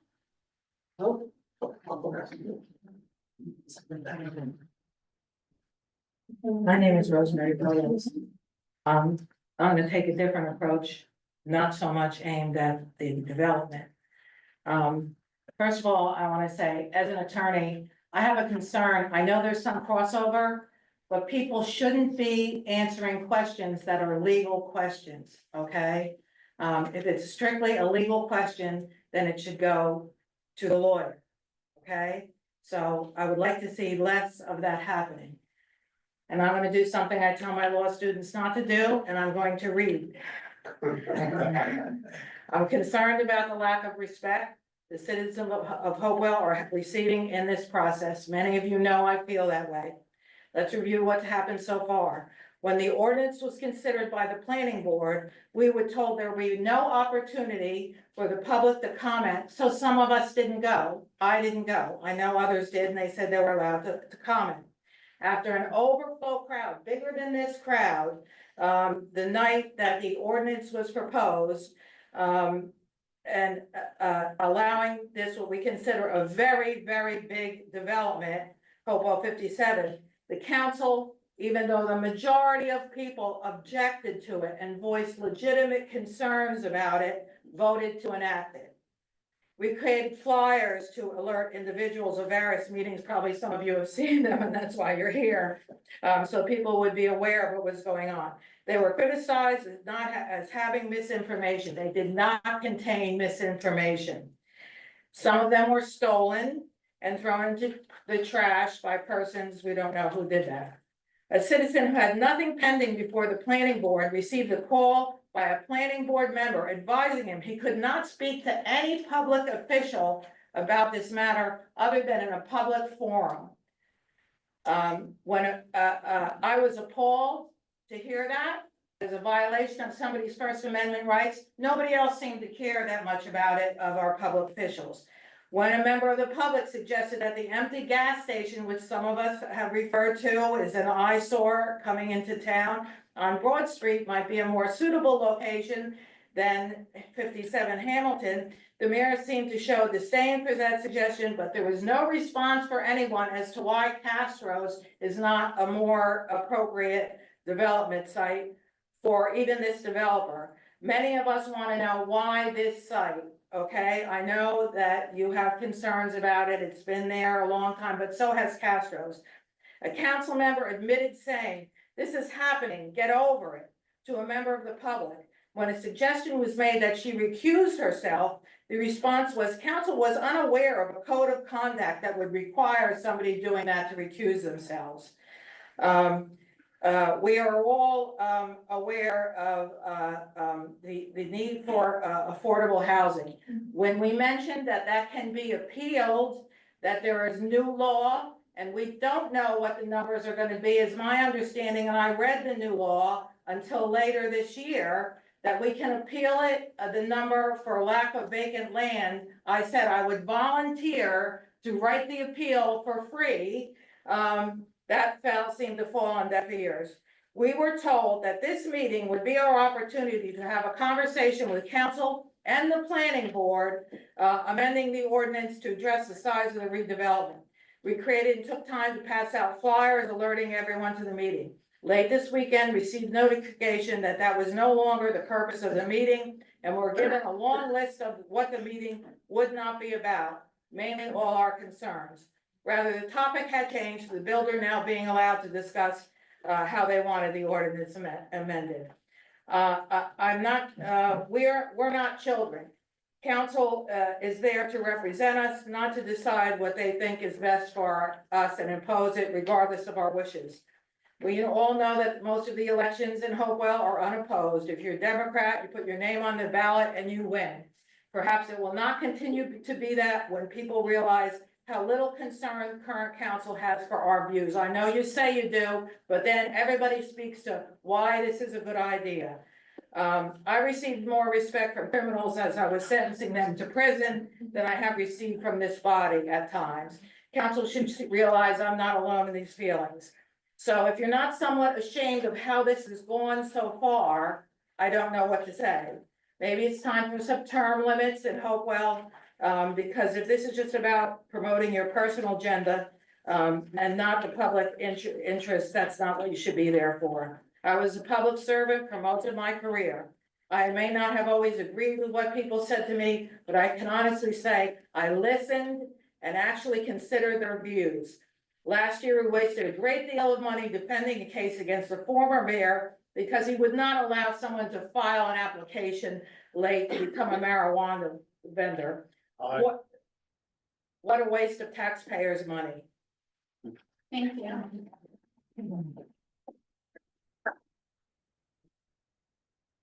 Hi, my name is Susan Bristol. I'm the Municipal Policy Specialist at the Watershed Institute. I live on Washington Street in Rocky Hill, which is our main street, which is also your main street, Route 518. But before working at the Watershed, I taught redevelopment design and resilient design at New Jersey Institute of Technology. And so I'm wearing both the environmental hat as well as someone who has had experience as a developer in development and construction. And I think I've also been a councilwoman in Rocky Hill and a planning board chair over, you know, you wear every hat eventually.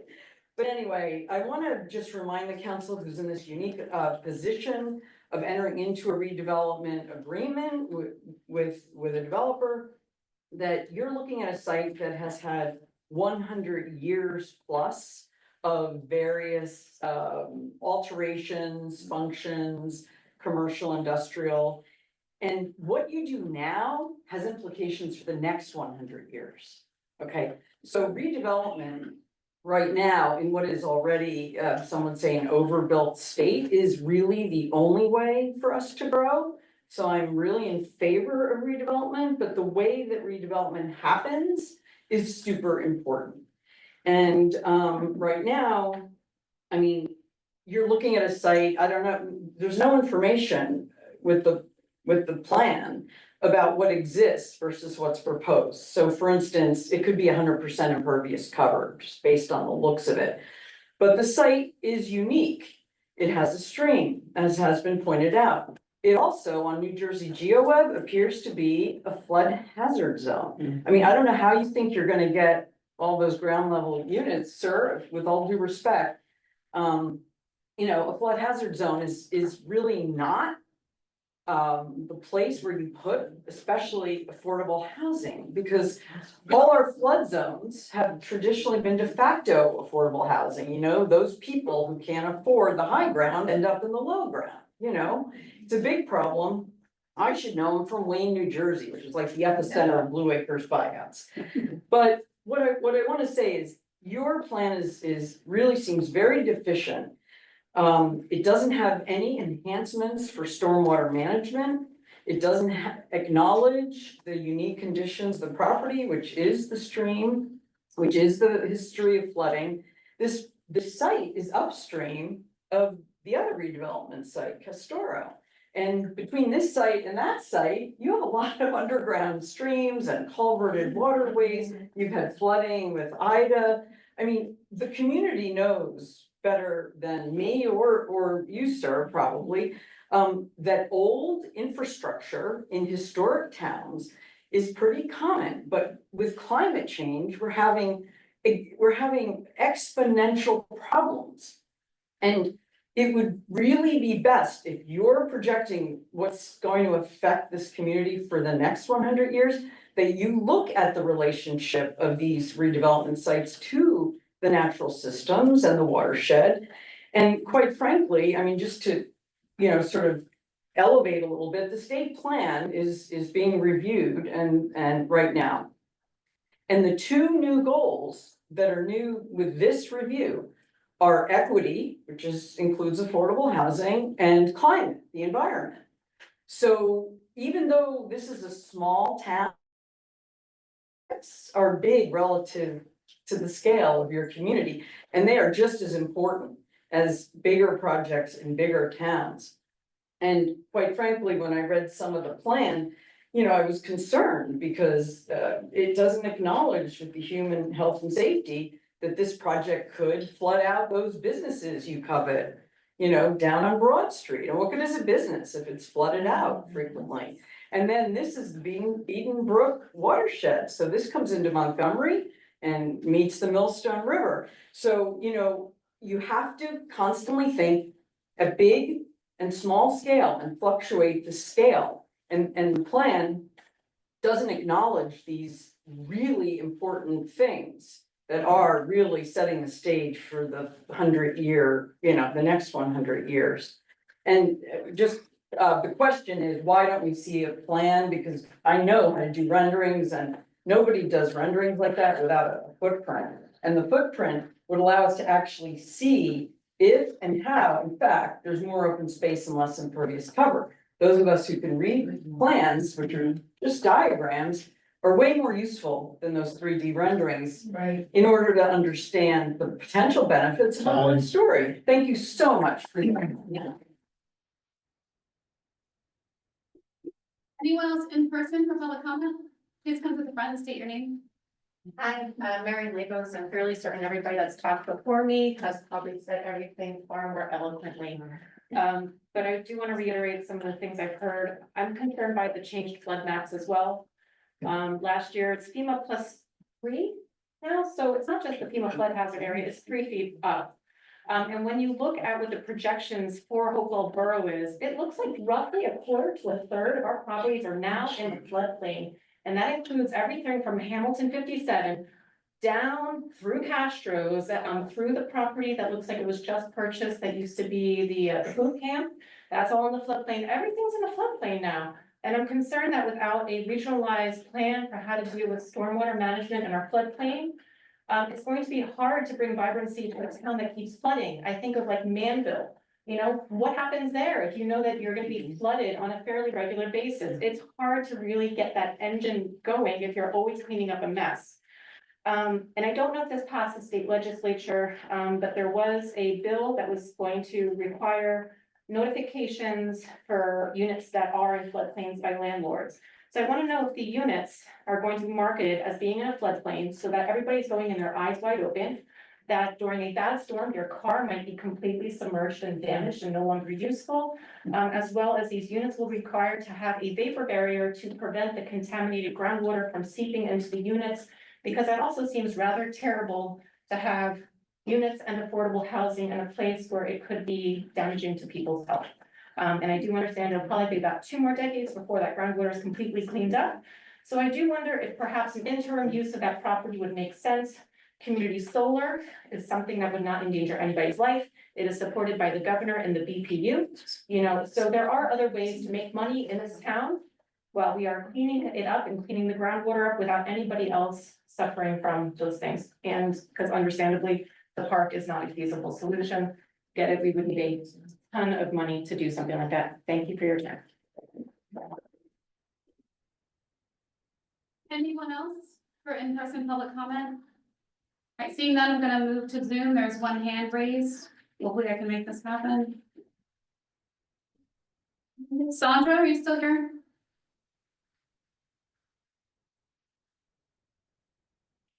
Yes, I'm here. Sandra? Oh, yes. Thank you.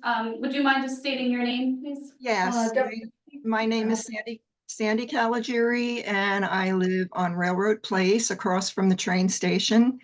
I really appreciate having the opportunity to speak and hearing all of the experts tonight, all of the residents who are experts in their own right, not just the developer and the council. I have lived where I am for 30 years, so I have experienced a lot of changes in not just the borough, but where I live on Railroad Place across from the train station. I've been here long enough to have been part of the petition that was sent out to the neighborhood to determine what use the railroad station would have in the future when it was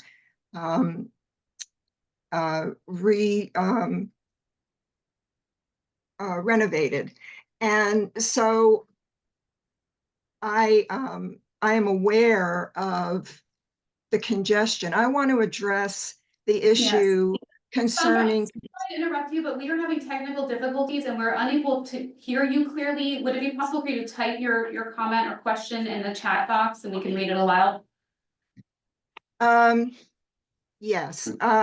Thank you. I apologize. Can you hear me now if I get closer to my speaker? I don't think it's on your end. We had trouble earlier, so hopefully we can address it for the next public comment section. But if you wouldn't mind just typing your comment or question in the chat box and we'll read it aloud for you. It says that the chat is disabled. Let me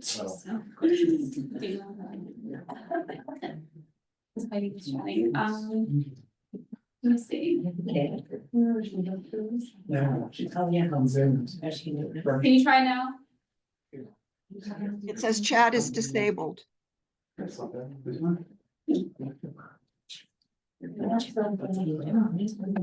you should be able to go now. It's still disabled. I can see you in the chat. I can see your name in the chat box.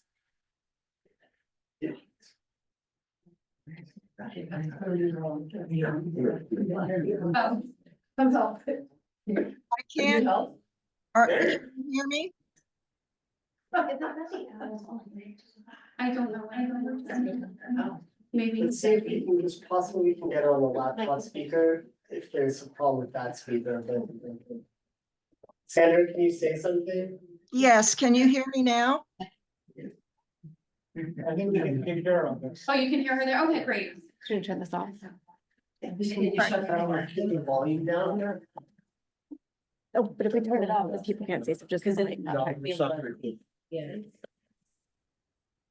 Okay. Sorry.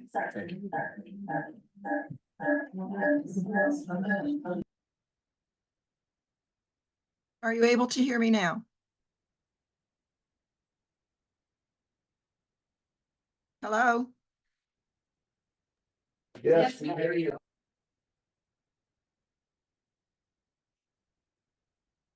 Are you able to, I'm sorry, are you able to hear me now? We can hear you.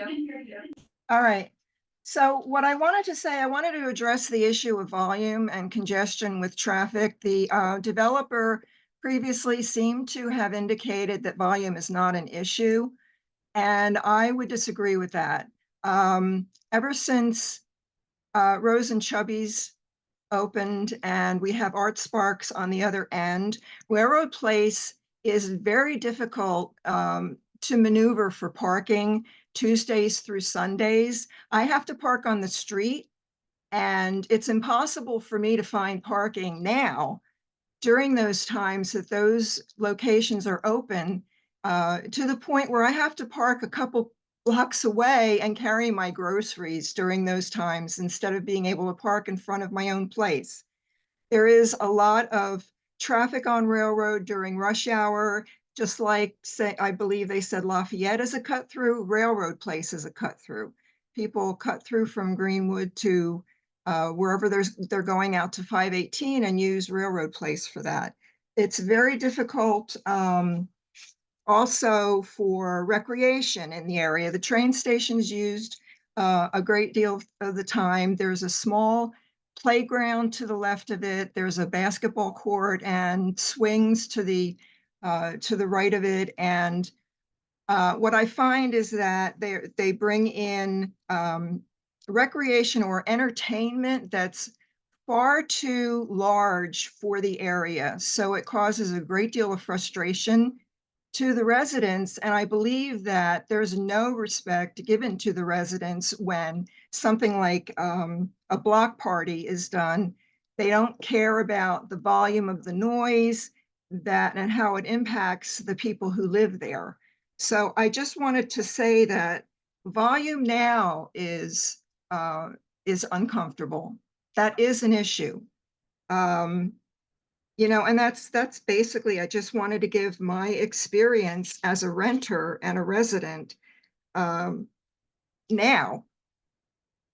So I'm hoping that there is a great deal of consideration given to parking for whatever they put up on that location, because it's difficult now.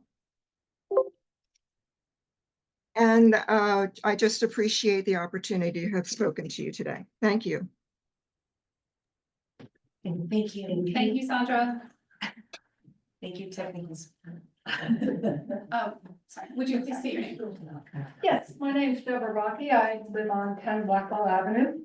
I am sorry I got here late. I didn't get to see your presentation, but I think it's really important that in order to understand what's really going on to the site, it needs a model.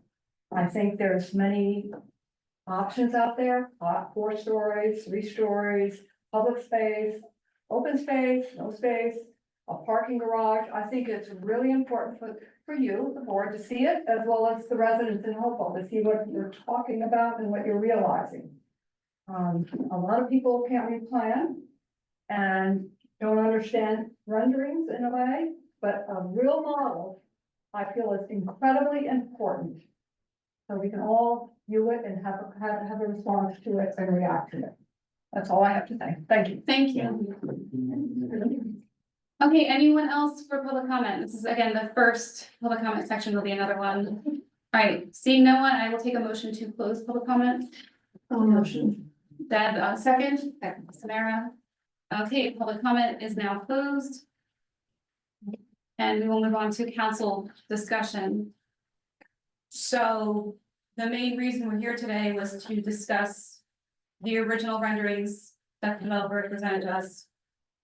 And should we answer this question? Yeah. Sorry, again, we're trying, we wanted, the main goal is just to make sure everyone is heard and everyone gets a chance to talk, so please bear with us. So, If it helps, I think we have categories, so we have the affordable housing, the numbers and how that's actualized. I think I'll address that. There were questions related to the pilot. I think Tara's probably in the best position to answer those questions. I think I'll defer to Jeffrey on any of the questions that you want to handle on site design, and demolition. David actually might want to handle I can be your demolition demo guy. and sewer and water. And I think that's how we'll start. So who wants to start? Do you want me to start on affordable housing? yeah, why don't you start, Okay. Joanne? So we have a lot of questions on affordable housing. I wish I had better answers. So we are coming out of what we call the third round of affordable housing. The third round affordable housing obligation for the borough was, I believe, 101 units. The third round was riddled with litigation and lawsuits. New legislation has been adopted. We call that the fourth round. The state will be releasing all the municipal obligations, theoretically in October. We're still waiting to hear if they're on schedule with that. Once those numbers are released, we have through the new legislation, a series of tasks to do and specific guidelines and timing to do those tasks. And I'm not gonna get into all of the legality of all that. I don't even wanna start that now, but in terms of this project, we are still operating under what we call the current regulations, which requires inclusionary development. That's what we call the mixed market rate and affordable developments. The requirement in the law is 15%. That is what developers have to provide. So you have 15% affordable units, and then the remaining is market rate units. We have requested a higher percentage of 20% set aside, which Mr. Albert has agreed to. So we did ask and did receive additional affordable housing units from that. Now, if the number of total units increase, you get 20%. So those units increase. So if the number decreases, you get decreases, but the percentage has to remain the same. And so that's the affordable housing requirement. And that is one of the main things that had actually been litigated on what is a developer's requirement for affordable housing. Those, I think, as we heard before, we get a lot of mandates from Trenton. That's one of our mandates. And that's statewide. That's all municipalities, not just Hopewell Borough.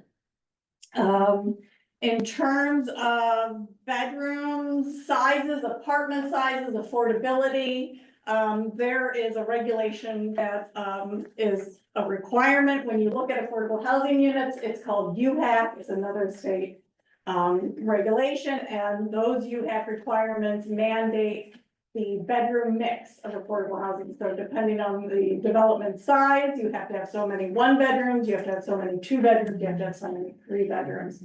It's a straight calculation that we have to abide by. And so we all appreciate that smaller units are more affordable, and I'll say with a lowercase a, so more affordable to the general public.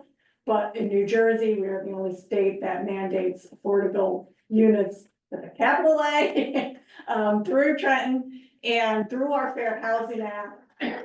And so, we're taking those things into consideration as well. I believe the market, Jeffrey can speak to this better than I can. Most of the apartments that you are seeing going up throughout the state now are geared towards 1 bedroom. That's the market, some 2 bedrooms, very few 3 bedrooms. The 3 bedrooms are generally just to address the affordable housing requirement through the UHAC. And so that's where we're at with affordable housing. I think that was that. I want to say that Ms. Williams also identified some appeals and some vacant land adjustments. Hopewell Borough has always been able to take a reduced number based on the lack of developable land that we've been doing since second round, since the 90s. We will continue to do that moving forward. That's a relief valve that's written in the regulations in the second round, in the third round, and now in the fourth round. So we do always take advantage of that opportunity. But we cannot require technically anything more than 15%, but a developer may offer more than 15%, which is what we have here. So Joanna, a question on that. So, we have these rounds, right? And as I understand, in each round, there's some obligation that's generated, and then it came to the borough, and the borough did a vacant land adjustment and so on. And so just what I wanted to clarify is, am I correct in saying that, for example, in the first round or the second round or the third round, if we didn't actually create those units or meet that requirement, that requirement still exists today, that it's cumulative? That's correct. It's cumulative. So each of your rounds adds up. What you don't address becomes your unmet need. It's not that it ever goes away. It's just that it's recognized that some municipalities just do not have developable land, and they're forced to use other mechanisms to meet their affordable housing rather than new development. They do redevelopment, they do infill, they do accessory apartments, they do group homes. There's a lot of other mechanisms that you can use. The problem with a lot of the other mechanisms, though, is they require municipal funding to subsidize those units. And the other issue is many of those mechanisms will only get you a handful of units, 1, 2, 3 units. So when you start accumulating units over the rounds, it becomes harder and harder to address those through those type of mechanisms. So the fourth round is what's coming out in October. And you'll get a fourth round number, and you'll look at that, you do a vacant land adjustment and figure out what our obligation is under that. Right. Do you have a number, and it's not to put you on the spot, but when we look at rounds 1, 2, and 3, do we have a cumulative obligation that we know of now that hasn't been met? Yes, So we our know where to cumulative start. obligation from all of those rounds is 101 units. So 101 before The fourth. what we're about to Yes. find out in October. Okay. I was just trying to get a handle on this relative to, so what we're talking about. There's And always an obligation.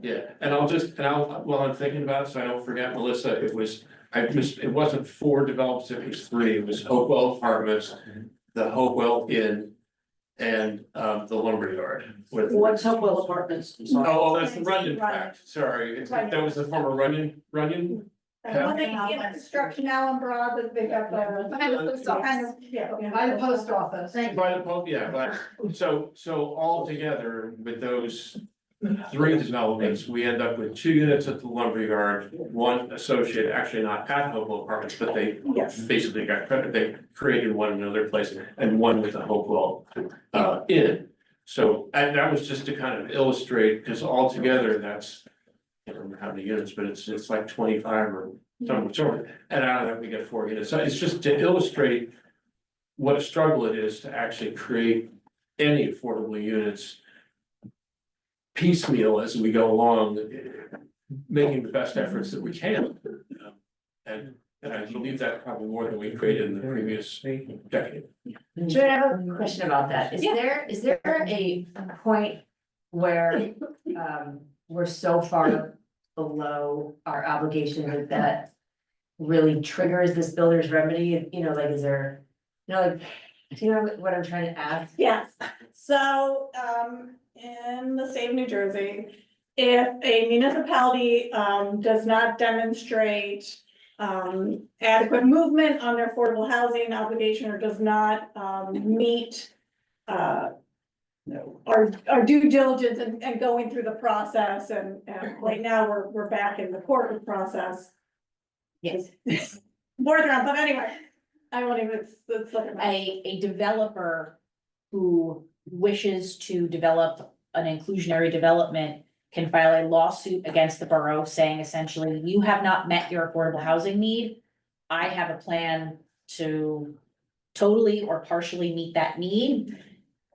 And they can get the court to say, well, you have to amend your plan and amend your zoning to include this developer to allow for this development, this density, et cetera. And because bringing a builder's remedy lawsuit is technically, you're violating a constitutional obligation, because under New Jersey's constitution, providing affordable housing is a constitutional obligation of all the municipalities.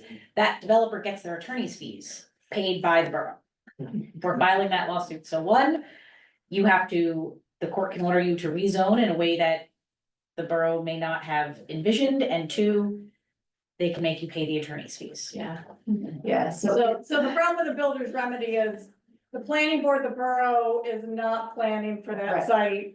The Right. judge is planning for that right. site. So, I mean, we're, 101 is the units below is concerning. So is there a trigger point for around this? No, the trigger point really is if you're really putting in what we call your good faith effort, you have a housing plan that's approved by, in the fourth round, we're calling it the program. Right. It's essentially the court and the developer has to prove to the court, and the court has to rule that you are not making essentially a good faith or reasonable effort to meet your affordable housing obligations. So that could be, you've zoned sites for affordable housing, for inclusionary development, that in no reach of the imagination will ever be developed. That essentially a lot of municipalities get in trouble that basically the court says your plan is a farce.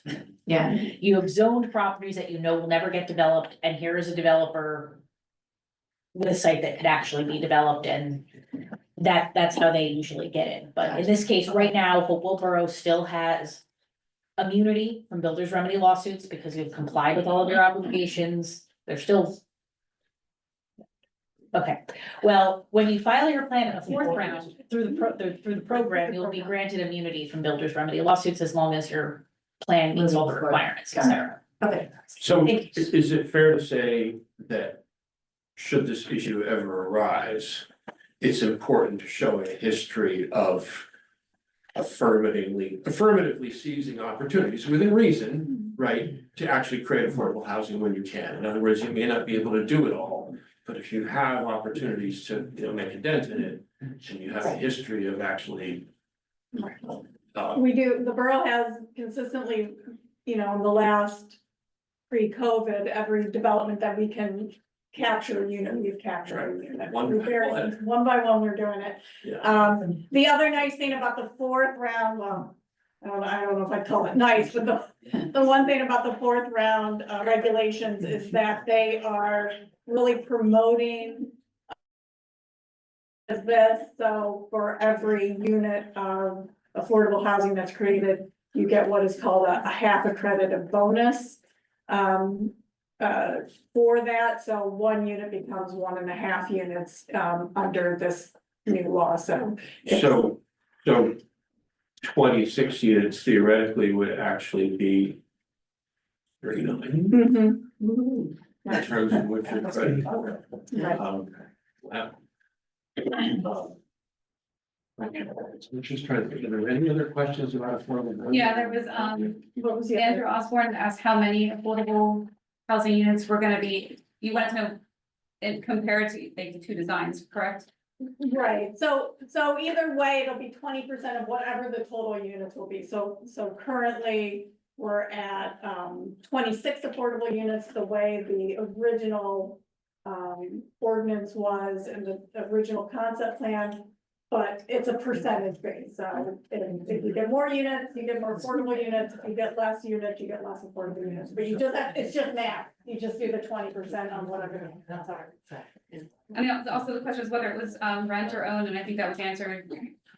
At another point that they're gonna be rental units, correct? Yeah, I'll save that for Jeffrey when he wants to go through. Would you like me to? You wanna go with pilot or site? Oh, We'll go into sites, there was it's a kind of like question. going. Yeah. There was a question about affordable housing, whether there would be fewer, how many fewer units under the 4-story scenario, I believe. It's basically and what the one. impact might be. One fewer, that's it. Affordable unit. Yeah, but I can answer some of the things that were directed to me. Yeah, right. So, I took, I think I took reasonable notes, but I may not. If I miss anything, somebody tell me. One of them was, do I have a view of Somerset Street? Yeah, we have looked at that. I hadn't shown it before, and I wanted to show before and after for what we'd already shown.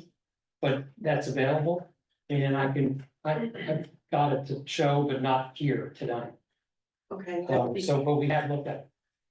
But we haven't seen it. No. One of the questions was, will we be doing a fiscal impact analysis? Absolutely. We've already started it. We already started the basis of it, so all of that will be studied and presented to the Borough Council. We'll show the economic effects of this community, its costs, and so forth. One question was why the 3 stories don't have elevators, and the 3-story buildings do not have elevators. I don't know of a single rental building in the 5 states I worked that have ever had an elevator in a 3-story building, because it's very expensive and it's basically one stop. It's 2 stops, but it's just not economic, and almost all 3-story buildings are walk-ups. Back in the mid-Atlantic, most 4-story buildings are walk-ups.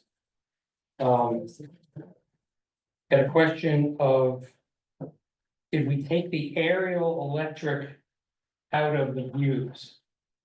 The answer is yes, because otherwise it obscured what we were looking at, but it was only to show what we're looking at, not to try to make any kind of, make what is existing disappear. So I hope that's clear. Everywhere that on this property, we're gonna have sidewalks. So where there are no sidewalks, they're gonna be sidewalks. That's part of what we intend to do. Somebody asked about the property manager. We intend to use a professional property manager who's the largest property manager in the country, maybe in the world. And yes, a lot depends on the property manager, but property manager is only as good as the owner can enforce. And it's something that we do a lot of, and we take pride in the fact that our communities are well managed.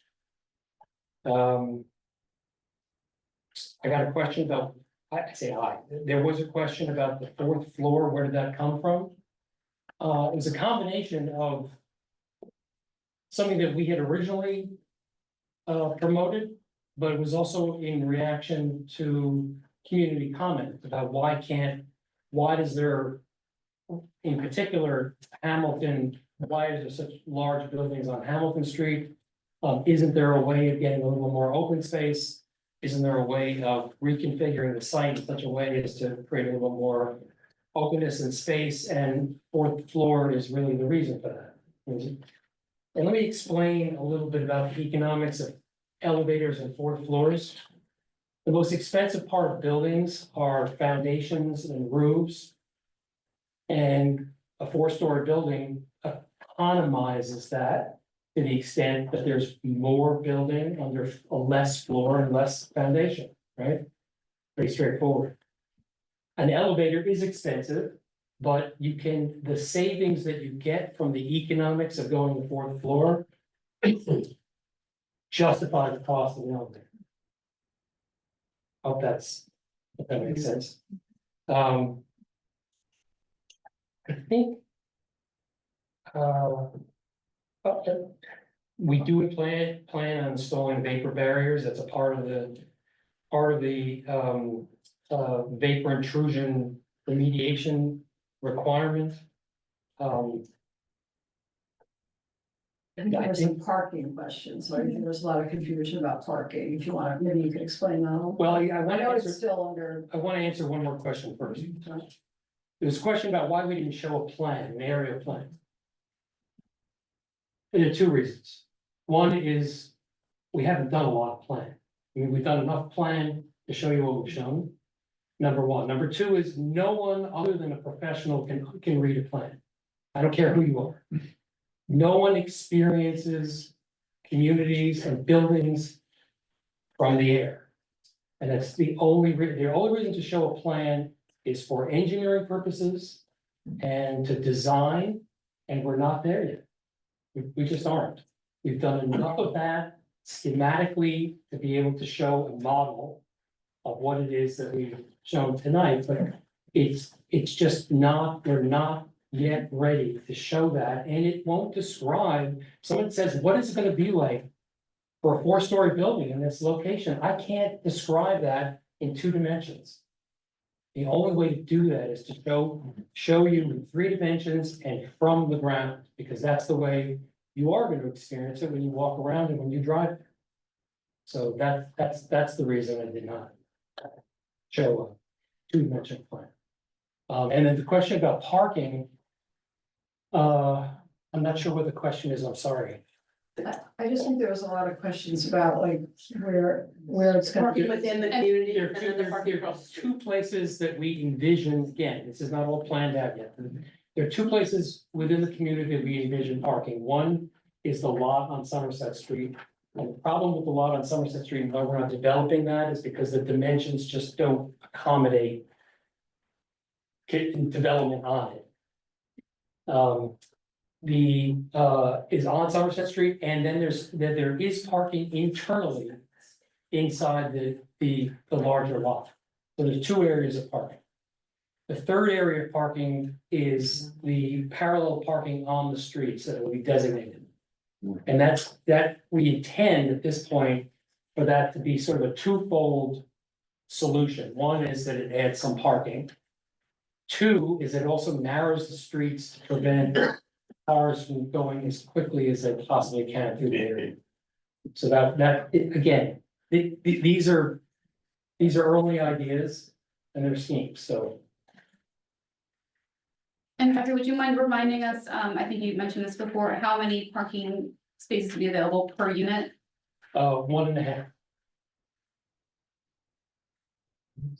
Do you want to speak a little bit to stormwater management? No. Okay. Does Joanna? No, the only reason I'm gonna say that is because there's a lot of engineering that goes into stormwater management. And the fact that it's now in a flood hazard area does not necessarily mean that that's where it's gonna end up. That site is extraordinarily low and it's gonna have to be raised. Oh, great. There's no question about that.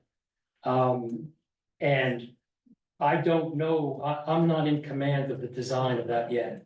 Okay. All I can tell you is that it's in our interest to do the best job we can on stormwater management for a variety of reasons. Not least of which is that it allows us to maintain our site properly. We also have a whole litany of regulatory requirements that are necessary. DEP, for example, has a net less provision where the runoff from a site has to be less post-development than it is pre-development.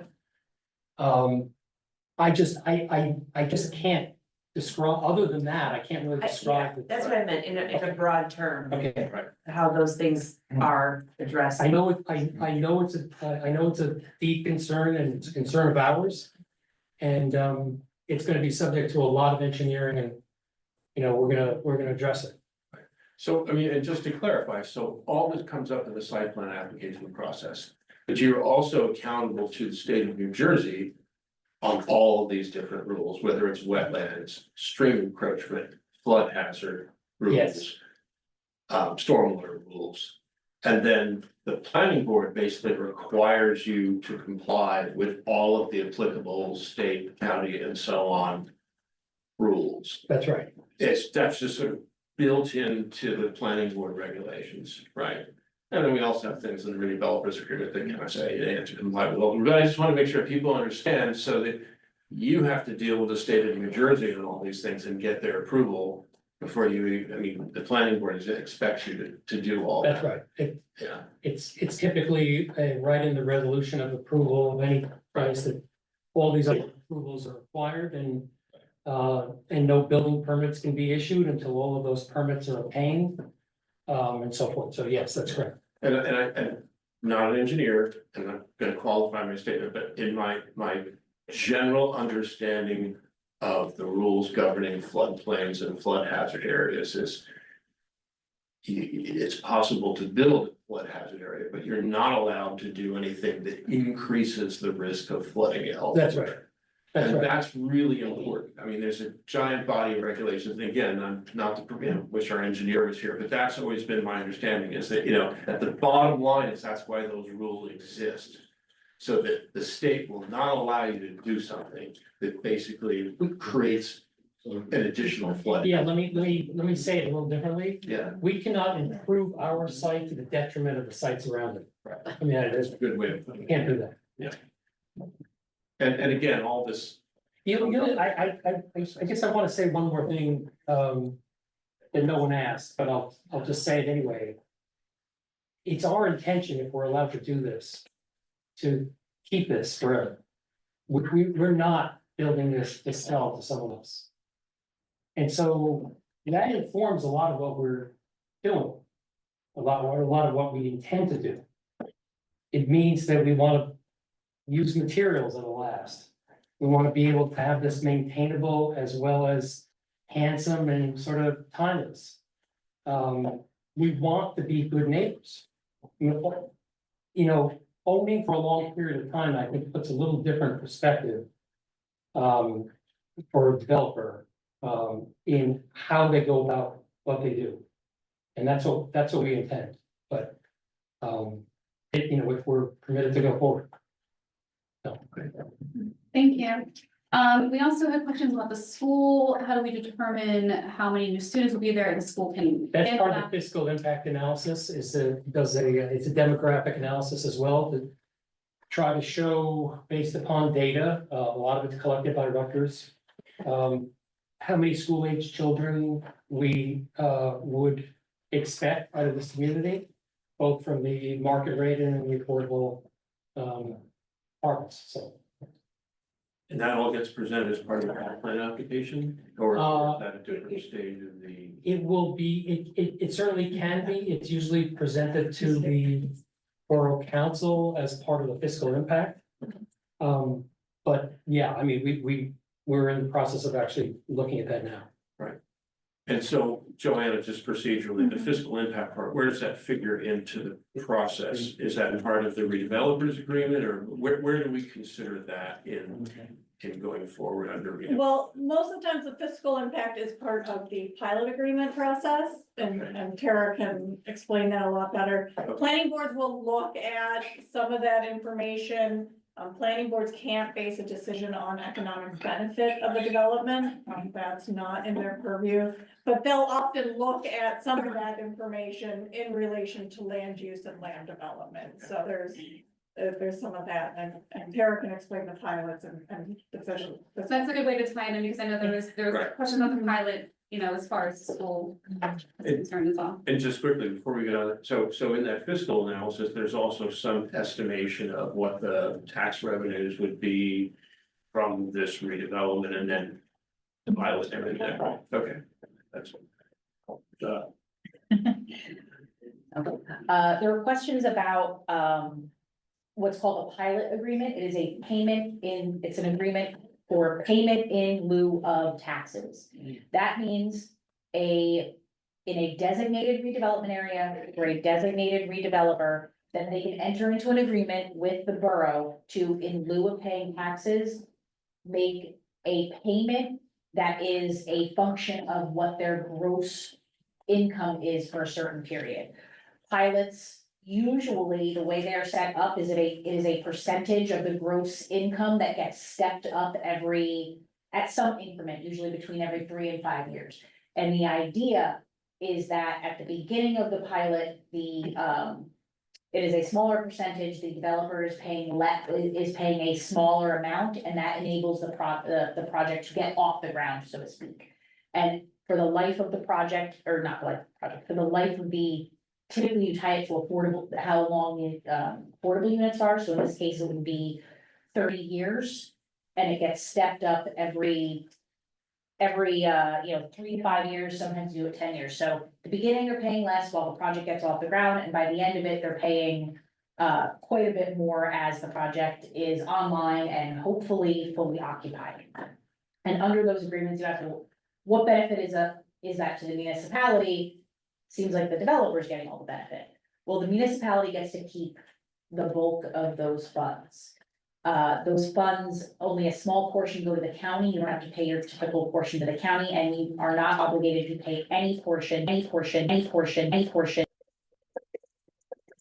to keep the bulk of those monies. However, that agreement, it does have to be passed by ordinance. So it's not something that happens overnight. You pass it by ordinance, and also as part of that process, I usually advise municipalities to get an opinion of a financial advisor about what the fiscal impact this will be to the municipality, to the school. What is a sensible percentage to make the pilot most worthwhile to the developer and to the municipality? So you typically have a financial expert come in and make recommendations and tell you what this is gonna look like in terms of the municipal budget and the school budget. We usually don't really care about the municipality. We usually only think about the municipality and the school. And you leave the county up to their own devices, but they do still get, the county still does, they do get a small portion. So again, that's not something that's guaranteed, is an option for the redeveloper, and the Borough Council would have to adopt that by ordinance. And again, I would recommend that they would get a financial analyst to come in and recommend you don't make the percentages, it's not just arbitrary. You base it on basically a pro forma of what the project is going to bring in and what the impact will be to the municipal budget and the other budgets affected. So again, it's not an obligation of the council to do it. It is a tool available in the realm of redevelopment. So. And Tara, just so people understand, it's my understanding, and I have a very incomplete understanding of pilots, immensely complicated, but so there's a certain amount of money that the municipality is able to essentially retain or not pass on to the schools, for example, but it doesn't mean that we pay it. In other words, the municipality has discretion to say, okay, we have this amount of money that normally would just come through our hands and we would be distributing it to the schools and to the state and so on and so forth. And here you can make a decision about what makes the most sense in terms of benefiting your school, your community. It's not as if we're just keeping it, putting it in a jar someplace, or we're using it for tax relief, but with no other considerations. So the theory, if I understand it correctly, is you have an opportunity potentially to do some things with that money that are beneficial, to essentially allocate that money in a different way as it would be allocated under a standard tax. Correct, you still have the option to set aside a portion of that to the school, and again, that's where the fiscal impact study is important to figure out exactly how many school-age children you think you'll be getting from the development, as well as timing of when those school-age children or children will become of school age, because often what you see with these developments is at the beginning, you don't have a lot of new school age children, because in developments that are primarily 1 or 2 bedrooms, you either get people with no children or people with very young children. But the hope is that these people stay in your community, so you start out with not a lot of school age children, and in, let's say, 6 or 7 years, you wind up with a boom. My daughter is part of that boom in our town. She is part of the largest class in our town that our town has ever seen, and that is because there was an apartment complex that went up the year she was born. Those kids didn't go into the school system until last year, and so the pilot recognizes that. So they didn't give money to, as an example, they didn't give money to the school for the first 4 or 5 years of the pilot. They started giving them money at a certain point in the pilot agreement. So. Talking about the fiscal analysis and all this, so this is all tied together, in other words, you're trying to model out what's the most likely scenario for the Right. future. And then arrive at the best use of that money. Where allocation may change over time from what you're just said, incredibly complicated, but and important to get it right, so it takes a lot of thought. But I guess what I wanted people to, I want to make sure that I understood and I want people to understand is, it isn't some cut and dried thing where you simply pocket this money and then have this terrible impact on schools or on this or on that. It's a process of offering some flexibility with this revenue to use it in ways that you think are the most beneficial to the town. Is that fair? Correct, and it's a lot, what goes into it a lot is, population modeling, thinking about what types of families and households are going to be in these units, et cetera. So that's why I always recommend getting a specialized financial expert to provide you also, so that you're not 100% relying on the developer's projections, that you're getting an independent review of it for the benefit of the council. Can I just add one other thing? I mean, because I've done or been involved in several. There's some communities also will do a census of the school age children that are actually resident in those communities. And they do that on an ongoing basis. So there are lots of different ways of assessing exactly what the needs are, is I guess what I'm trying to say. Right, instead of relying on a decennial census where you don't have. Or a study, no matter who does it. Right. Thank you. Mr. Albert, do you have any interest in putting a parking lot there? Making it like a parking garage? No, And that's why no, thank you. no one has an interest in putting it there, so that's why it's not going to be a parking garage, because we would need a developer to come and say, this is what I want to put here. And then they would have to pay the money to put it there. And Pennington. And the other, Krista, could I just? We were asked, how does Pennington do it? They have about 900 more residents than Hopewell Borough does. So basically, they have more people, and that's how they're able to have a more thriving community. Oh, the sidewalks, we're talking about the sidewalks, so. Doug, jump in, correct me if I'm wrong, but if you do not have a sidewalk in the right of way, the borough has the authority to come and put one in, correct? We can exercise the borough right away to put a sidewalk in, yes. And then according to the borough ordinance, that would become the homeowner's responsibility to maintain the sidewalk. Correct. So that could happen anywhere in town if there is a sidewalk that's not there.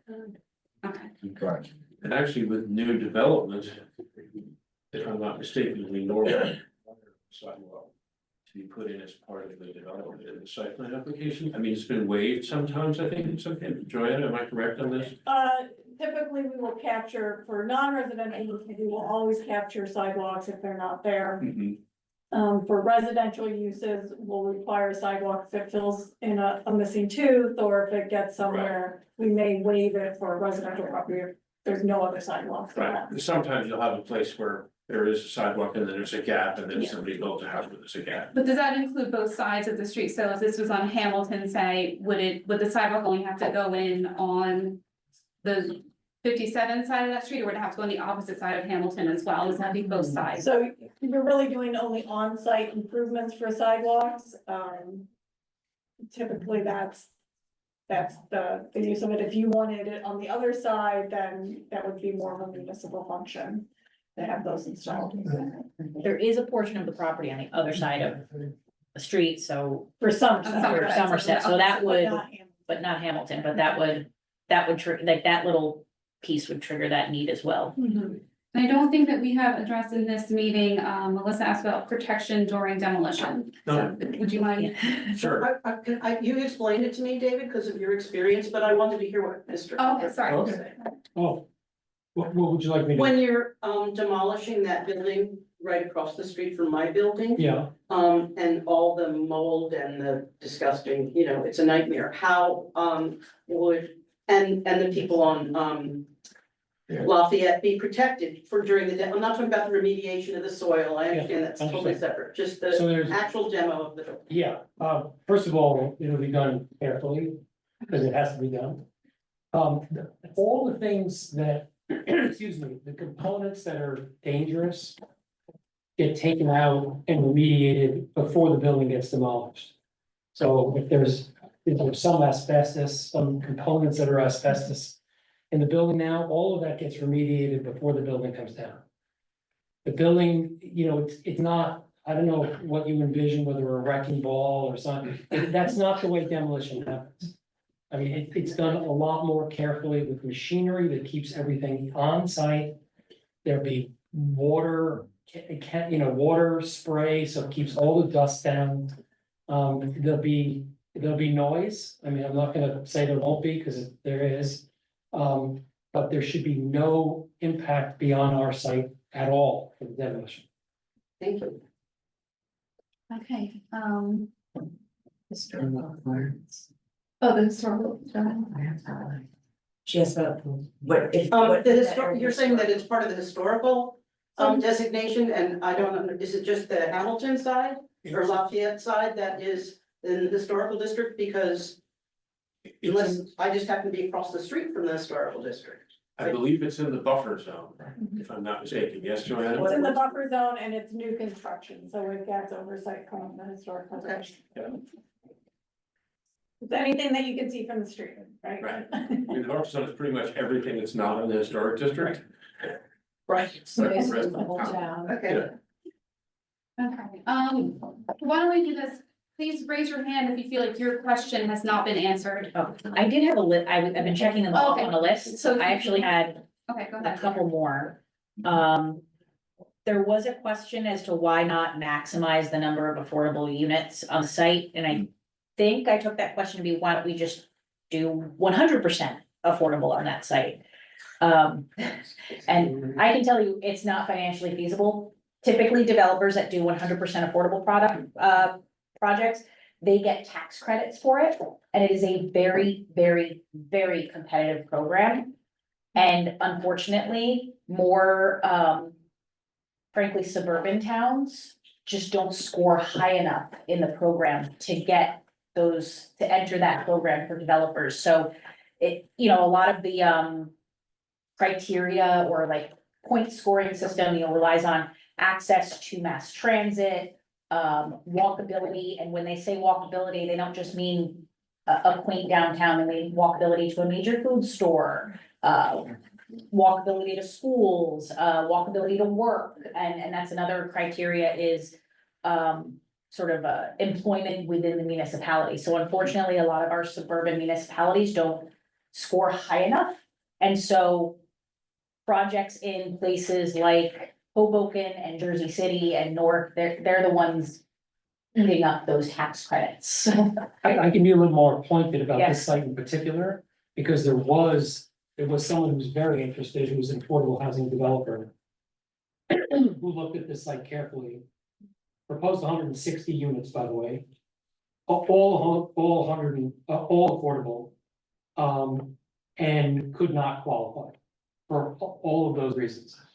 And the capital, the way money is. The way money gets to those projects is very complicated and a lot of different sources, and they're very difficult to put together. And someone looked very carefully at this property, it didn't work, so. Is there anything else you noticed? Yes, there seemed like an indication of a concern for if the parking area is across the street, just safety of pedestrians. So Somerset Street is one of the least traveled streets in the borough. And that portion of Somerset Street is the least traffic of all of Somerset Street. So, we feel fine with having people cross the street there. And you would have presumably part of the site plan application would be to discuss that and Yeah, and we. crosswalks or whatever it is Crosswalks, that you exactly. have for That's safety right. enhancements to support that. Exactly. Yeah.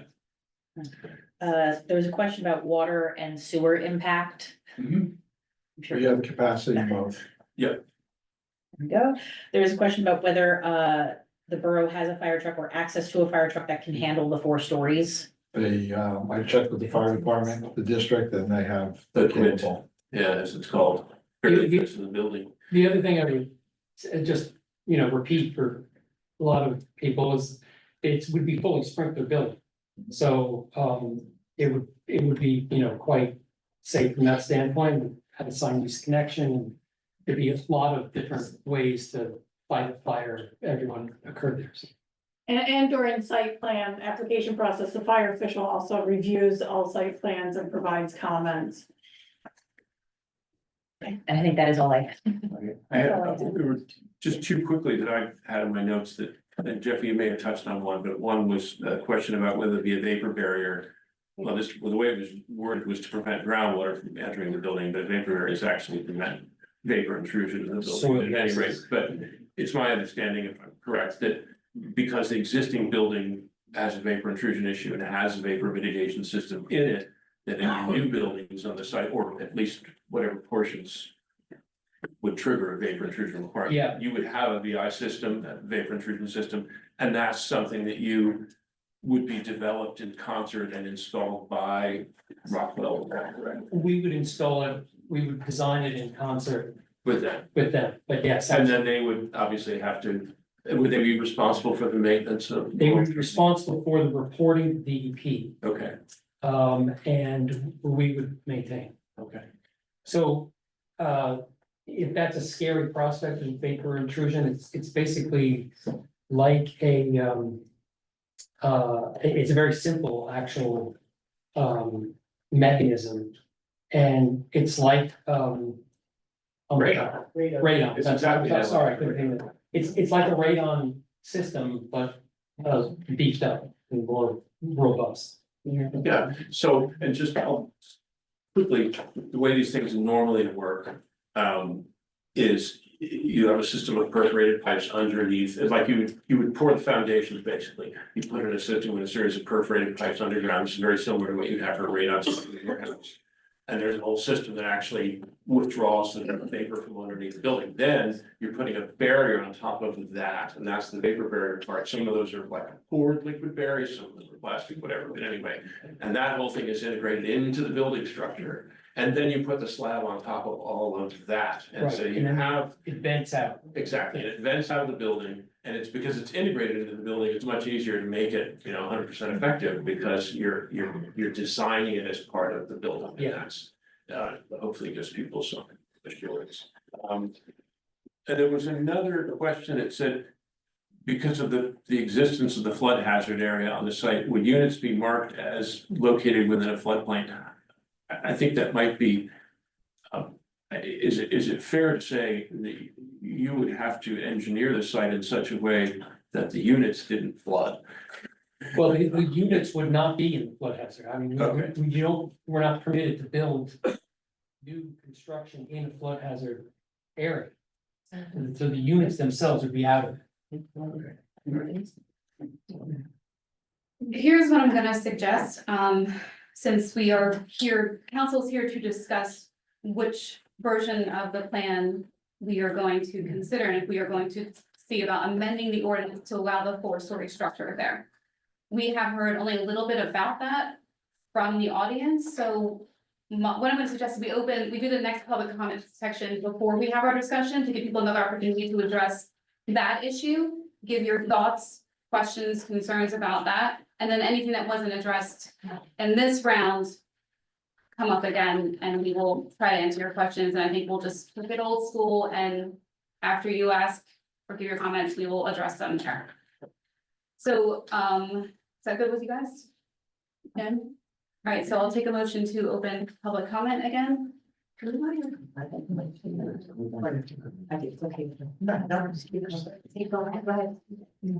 Second? Okay, so again, and this is a 3-minute. I would propose that you accept the second scheme with the 4 stories. It Which doesn't- much, Paul Vita, 33 Lafayette Street, 47 New Residence. Propose that you accept the second scheme that Mr. Allen is presenting. because it talks about something we've talked about, this whole process about step massing. Tom DeLessio was the first person to use that expression. Some people said, what the heck is that? And it just means exactly what Mr. Albert had shown, which is 2.5 story at the residential streets of Lafayette and Hamilton. He originally just showed one on Lafayette. Turns out that was his original idea for this project, which I was so pleased to find out that he thinks like an architect. And so think about it this way. This site has 4 sides to it, the main property, the 3.13 acres. It has 2 on residential, Lafayette and Hamilton. It has 1 on Somerset, which is an oddball, no offense, some, you know, tomato Jackson. I love your store. And then it has this nature, you know, site, which is a creek, a stream with high trees. And in Elm Street, it has a retention basin off that property. So it has 2 sides that are the same, so they get 2.5 story buildings that match what's on Lafayette and Hamilton. I would also want to be part of this that matches the setback. I don't know if that's really talked about, but I don't think 10-foot setbacks in the ordinance right now do that. And especially if those tree canopies, we don't want lopsided. I do agree, Jeffrey, there has to be, those trees need to be shaped, but they can't be lopsided looking. And they're beautiful trees. I think there are about 12 of them on Lafayette Street. So I would think the setback needs to match the spirit of Lafayette Street, the old portion of Lafayette Street, I might add, not the newer version. Those setbacks were actually too far back. Bad idea. Not, you don't put cars in front of houses. Not a Hopewell idea. It's a suburban model from Montclair. So, so match what's there. Maybe it's 15 feet. Hopefully it works with your plan and design. And then, putting the 4-story building, make it industrial looking. It's a hinge. Jeffrey said that at the very first meeting with the planning board. This is a hinge site. It's industrial, it's residential. It's an exciting area of Hopewell. So make that the tall buildings. They're back further. They're shielded by the 40-foot trees that are on Elm Street. So those properties, the newer houses that are there aren't affected in a bad way. And yeah, please support it. Anyone else for a public comment? Yeah, Susan Bristol again, with all due respect to the large amount of state regulation and engineering. It's actually true and pretty well known that there is a redevelopment loophole in our current stormwater regulations. And towns have a right to demand more and enhanced stormwater management.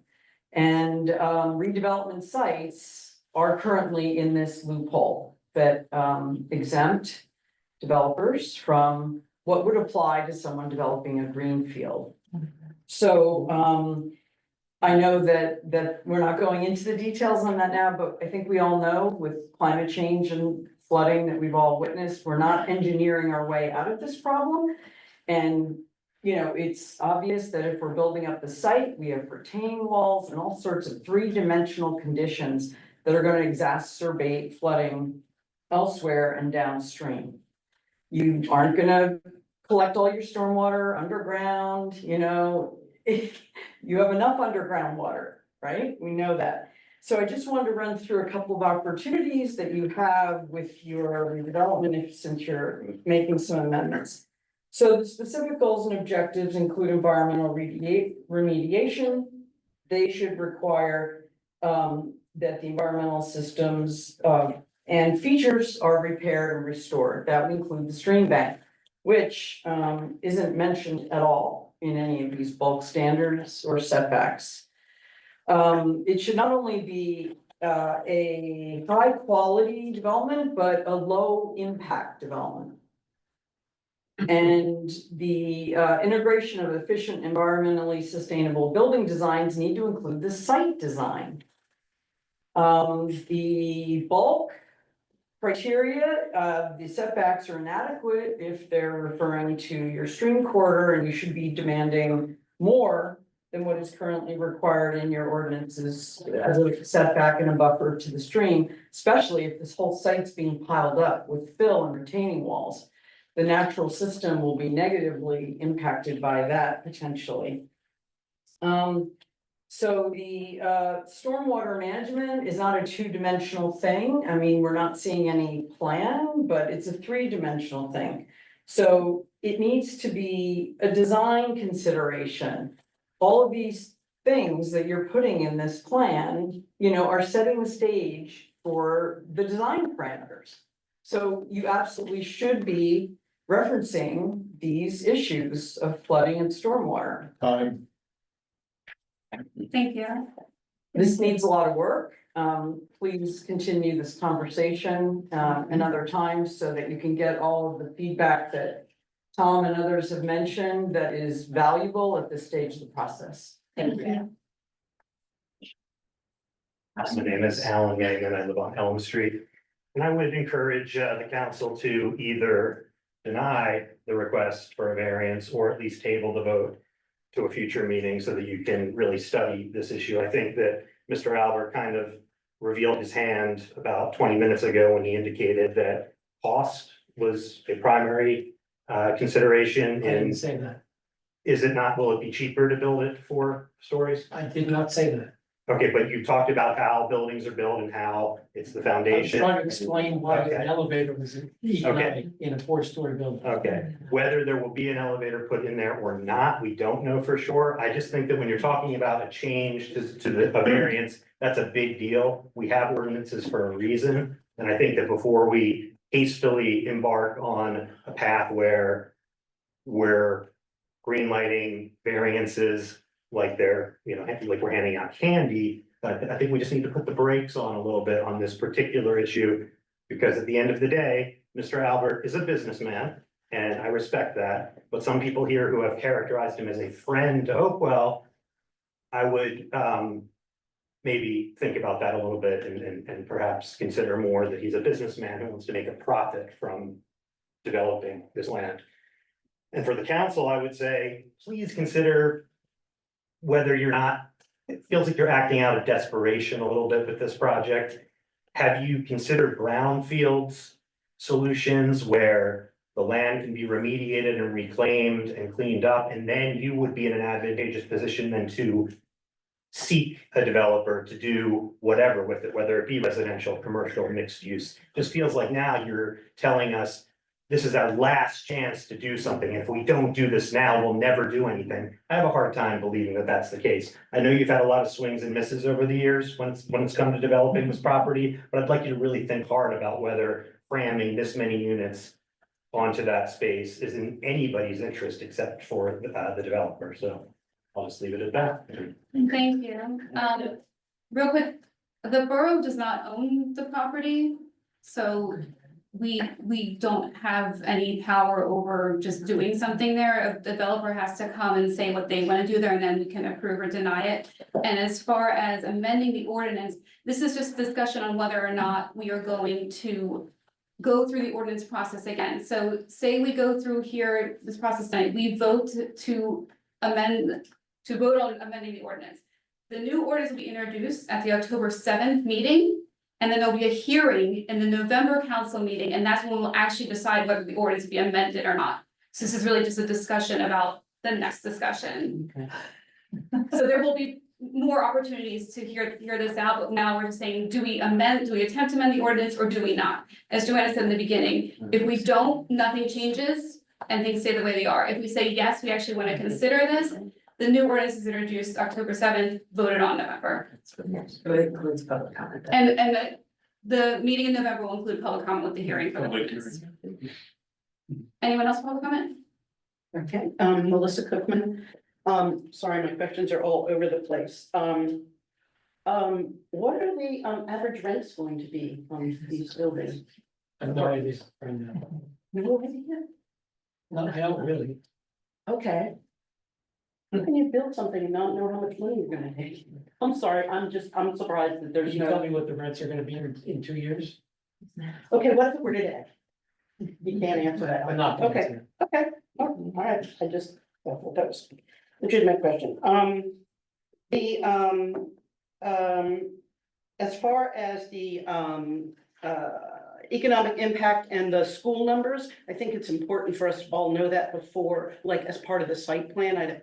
I sort of I'm not sure what that answer was, but, because without it, how are we really gonna know, the public know what to expect if we haven't been getting those numbers, if we don't get those numbers until after everything's approved, it's sort of, not good. So we get this pilot money and, the town has this extra money, which we always need. And how do we know that we're not gonna have a group of council people who have all older children that don't care about the schools and say, no, we're not giving any to the schools? Is there any protection for that? Because at some point, obviously, the schools are always asking for more money. And is there a, I don't know that's my question. So your question was how does council determine where the funds go? Right, the council can determine however they want. Obviously, that's the point of it, get all this Oh, money. it's already safeguards to determine how. Yes, so how do we know that there would be money going to the schools if the schools needed it? I know that isn't a question you can answer, I don't think. Maybe I will ask Tara. The pilot agreement is adopted by an ordinance, so it has to have an introduction and a public hearing. To amend that pilot agreement, you also need to do an ordinance with an introduction and a public hearing. So the safeguard would be that it wouldn't just happen by a quick resolution, there would be a public That hearing. determines where the pilot money goes? That would go with the pilot agreement, yeah. Oh, okay. Yeah, that's Okay, part of the ordinance. That's, thank you very much. And just as far as the goal, there was another question for you. The houses on Somerset, the apartments on Somerset, is that their backyards or their front yards? It would be, I'm sorry, I'm not sure. Okay, so Somerset, Yes. across from my store, There'd be an is that, entrance on are Somerset. those apartments there, is that the back of the apartments or the front of the apartments? No, it would be a little of both, because there'd be an entrance on both sides. Oh, okay. I mean, that's the way we think about it. Yeah, okay, thank you. And as far as this meeting goes, it was presented to us at the last meeting and publicly and everywhere. Just wrap it up. And everywhere, that this meeting was about a public discussion about this entire project again. And in fact, just yesterday or the day before, I found out that it was in fact about this going to the 4th floor. I don't love this project, but if we're going to do it, I would go with the 4th floors. Thank you. Just another question for you, but a follow-up, and I just wanted to clarify something. So I think Melissa's question was, the school impacts, is that done before the site plan application, or is that, could you explain like the analysis of the school impact, is that part of the site plan application? Is that part of the fiscal analysis? What's the order of It's operation? really part of both. It's part of both. We'll often have those conversations at the site plan application about the school age children. It's one of those topics just to figure out how land use is. But it's also a larger conversation at the fiscal impact for the pilot.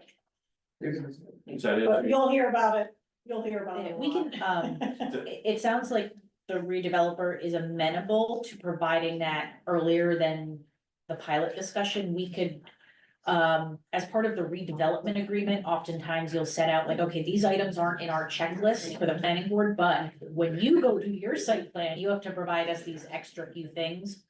We can just put that as an extra item that they will have to provide to the planning board, which again, for projects like this in a redevelopment area, that's not uncommon to get that fiscal impact, community impact statement prior to the pilot and get it at the planning board. It's not uncommon for a project like this. I'm Rosemary Williams again. I particularly want to thank the woman from the watershed. I don't know your name, I'm sorry. Susan, yeah, for her presentation. I think that is something we're not paying enough attention to, the impact on the environment that this is gonna have. And someone, Marion, told us also that this is in a floodplain. So if it's in a floodplain and it's not developable, what are we doing here? There's also wildlife back there. We're gonna push that all out. I know they come across from there, they come onto my property. I love them. There's deer. There was a red wolf the other day. What happens to that wildlife? I know you care about affordable housing. Before everybody gets hysterical about the builder's remedy, you have to show that this can be built. And now the new law has a dispute resolution process in it that is going to be manned by retired judges. So you don't even have to go to, the regular court, well, they could have them in regular courthouse, but there will be retired judges that sit there and mediate the matter. So I don't think everybody has to be concerned about the builder's remedy. If it's in a floodplain, if it affects the environment as adversely as, Susan said, then it's probably not a buildable property and they would lose in court. Your time. Thank you.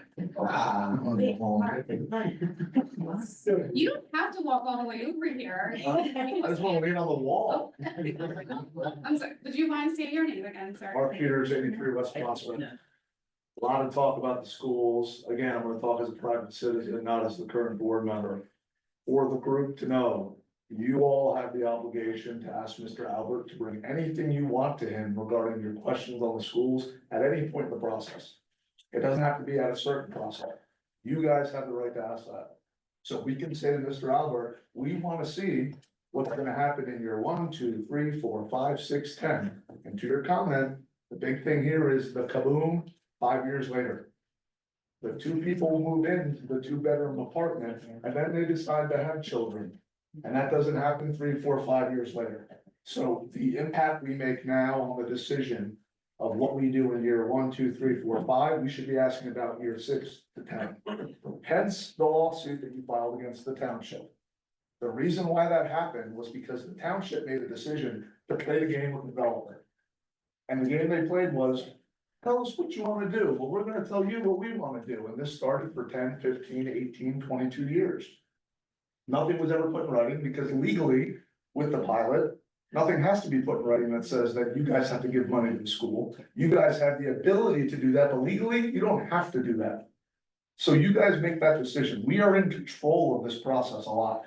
And we can ask Mr. Albert anything we want as early on in the process to be able to feel comfortable from what he's giving us. By the way, the room next plan, do that. To be able to say, we think this is gonna have an impact on X, Y, or Z based on the schools. We as a borough believe that that impact is gonna be X amount of students, therefore we wanna give X amount of millions of dollars. We have that authority, like that's our authority right now. And we can ask it as early on as we want. The other thing I would just mention is that when we think about the impact of this program, there is going to be an impact on existing homeowners in the town when it comes to the tax burden shift. That's a fact. And notice, no offense, that this wasn't denied. When a pilot program is done, the tax burden does shift. We're seeing this in the township. That is why the majority of the township residents voted no on the referendum. Right? Because they were upset at the fact that their own government was saying to these existing homeowners, you're gonna pay more for the schools. That will happen here. To the extent by which we do or do not know, it's a financial model. And I'm sure you're gonna have some really good people give us a financial model. But again, we can ask that question right now, before we go even further. We can ask that question and say, does it make sense? We need to see it. So we're in control of this. Let's be in control of it. I'm all about it. Go 4 stories. 4 stories looks great. But let's ask the right questions to get the right answers. We're in control. Thank you. Okay? Yeah, thank you.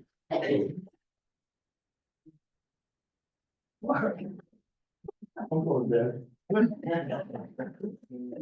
Please state your name. I'm Beth Michael, and I'd just like to say that Mr. Albert is a kind of person I would like to see build a development like that in our community. He's been nothing but charming tonight, a great plan. I go for the 4 stories, and I can only see the goodness out of this. We'll have more people in town, businesses will get more customers. I like a little grocery store here in town, we get more people, maybe we get that too. So I just see this as a good thing. I think the council has been extremely kind and inclusive. I haven't heard any rudeness out of anybody. I think it's been a lovely evening on the whole. And I say, go for the 4 stories. I think it looks great. And thanks for letting us participate. Thank you.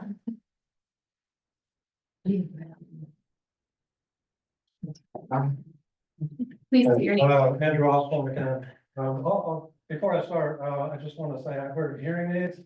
It's hard to hear a lot, so I might have some questions that you already addressed. And I'd also like to just start with some constructive feedback. First of all, I lived in, one of those Society Hill, Mannion developments, a condo, townhouse mix in Franklin Park for several years. They had a clubhouse. It was basically the management office and a big room.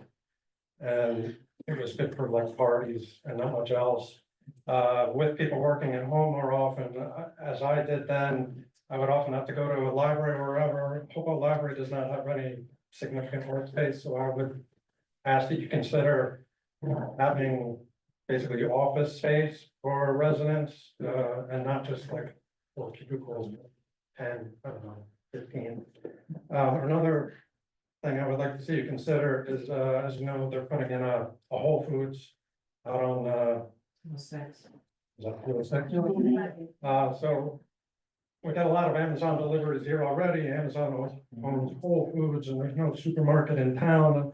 I would expect to see a lot of people getting deliveries, so plan for a lot of deliveries there. I know they're probably not gonna make deliveries of each apartment. They probably have one place for package deliveries. So that's something to consider, but I still have a number of concerns. I think my number one concern is the traffic. The Pedestrian Bicycle Safety Committee put out a report a little while ago.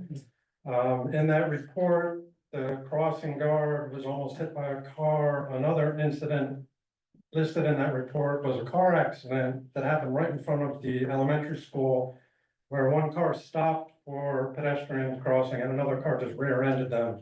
That was me and my daughter in the crosswalk. And several times as we walked to school, which is the primary reason I moved to Hopewell, so that we could walk to school. Crossing the street at Maple and Broad, where there's only a crosswalk, no flashing light, why it's only in front of Brick Farm. I don't understand, but several times it was almost hit by a car there. As a lot of people have mentioned before, Railroad and Lafayette, which is where my house is a major cut through. And if there's 130 units and 130 parking spaces, which I believe is insufficient, I would say we need at least 200 parking spaces. That's gonna necessarily increase traffic. There's only 4 ways basically in and out of town, north, south, east, west, and one more if you count Llewellyn. What's that? Your time is up. Your time is If you don't mind just finishing your Can I thought. just add one thing though? I take issue with the fact about 100% affordable housing not being possible, because that's exactly what was going on in Milburn. The developer was set to build a 100% affordable housing unit, 75 units. I would add it, it's a nice brick building, but I realize it's probably cheaper because they were redeveloping an existing building. But we do have an existing building there. Perhaps that can just be redeveloped, change the facade around the back where the loading dock is.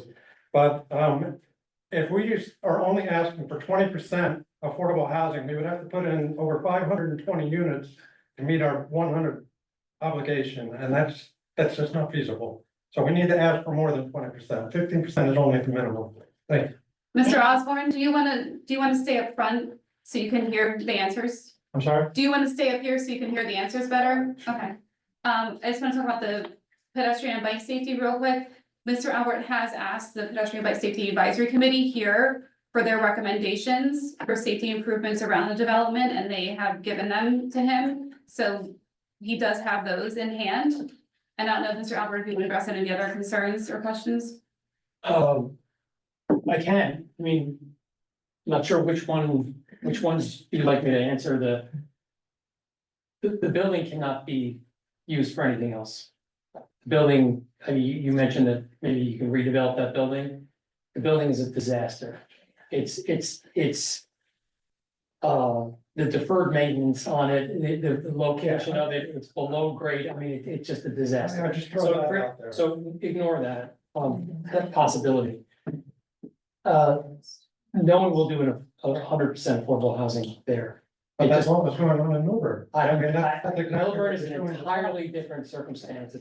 Tara, would you be able It's a to? different downtown. I'm sorry to interrupt. I don't think that Mr. Osborne heard the explanation that Tara provided. Tara, would you be able to perhaps put that in an email that we could send to Mr. Osborne so we can have that? Oh, yeah. That's exactly what they were doing. All I can say is that I'm not gonna do it, and I don't think anybody else could do it. Because Except in Milburn. I don't know about Milburn, I'm just talking about this site. Tara, would you mind explaining? Can I add something that might be a little bit helpful? I mean, not all sites are the same. So, this is a contaminated site with the building. Take issue with the statement that it can't be done.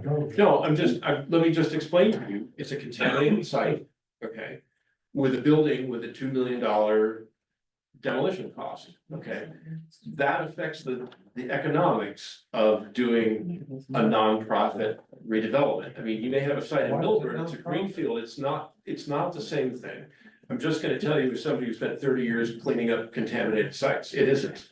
And there are reasons why, and I will also tell you, and I don't know the details of it, but I know this from the property owner, that there was a nonprofit that was looking at this property some years ago with an eye toward doing an affordable housing at a higher percentage, and they also walked away because the economics didn't work. I don't know any of the details, but that's what I was told. So it's not that it's never been considered, but if you think about the fact that other developers have looked at this for a for-profit redevelopment and found that it wasn't economical for them, we have one here who is willing to do that.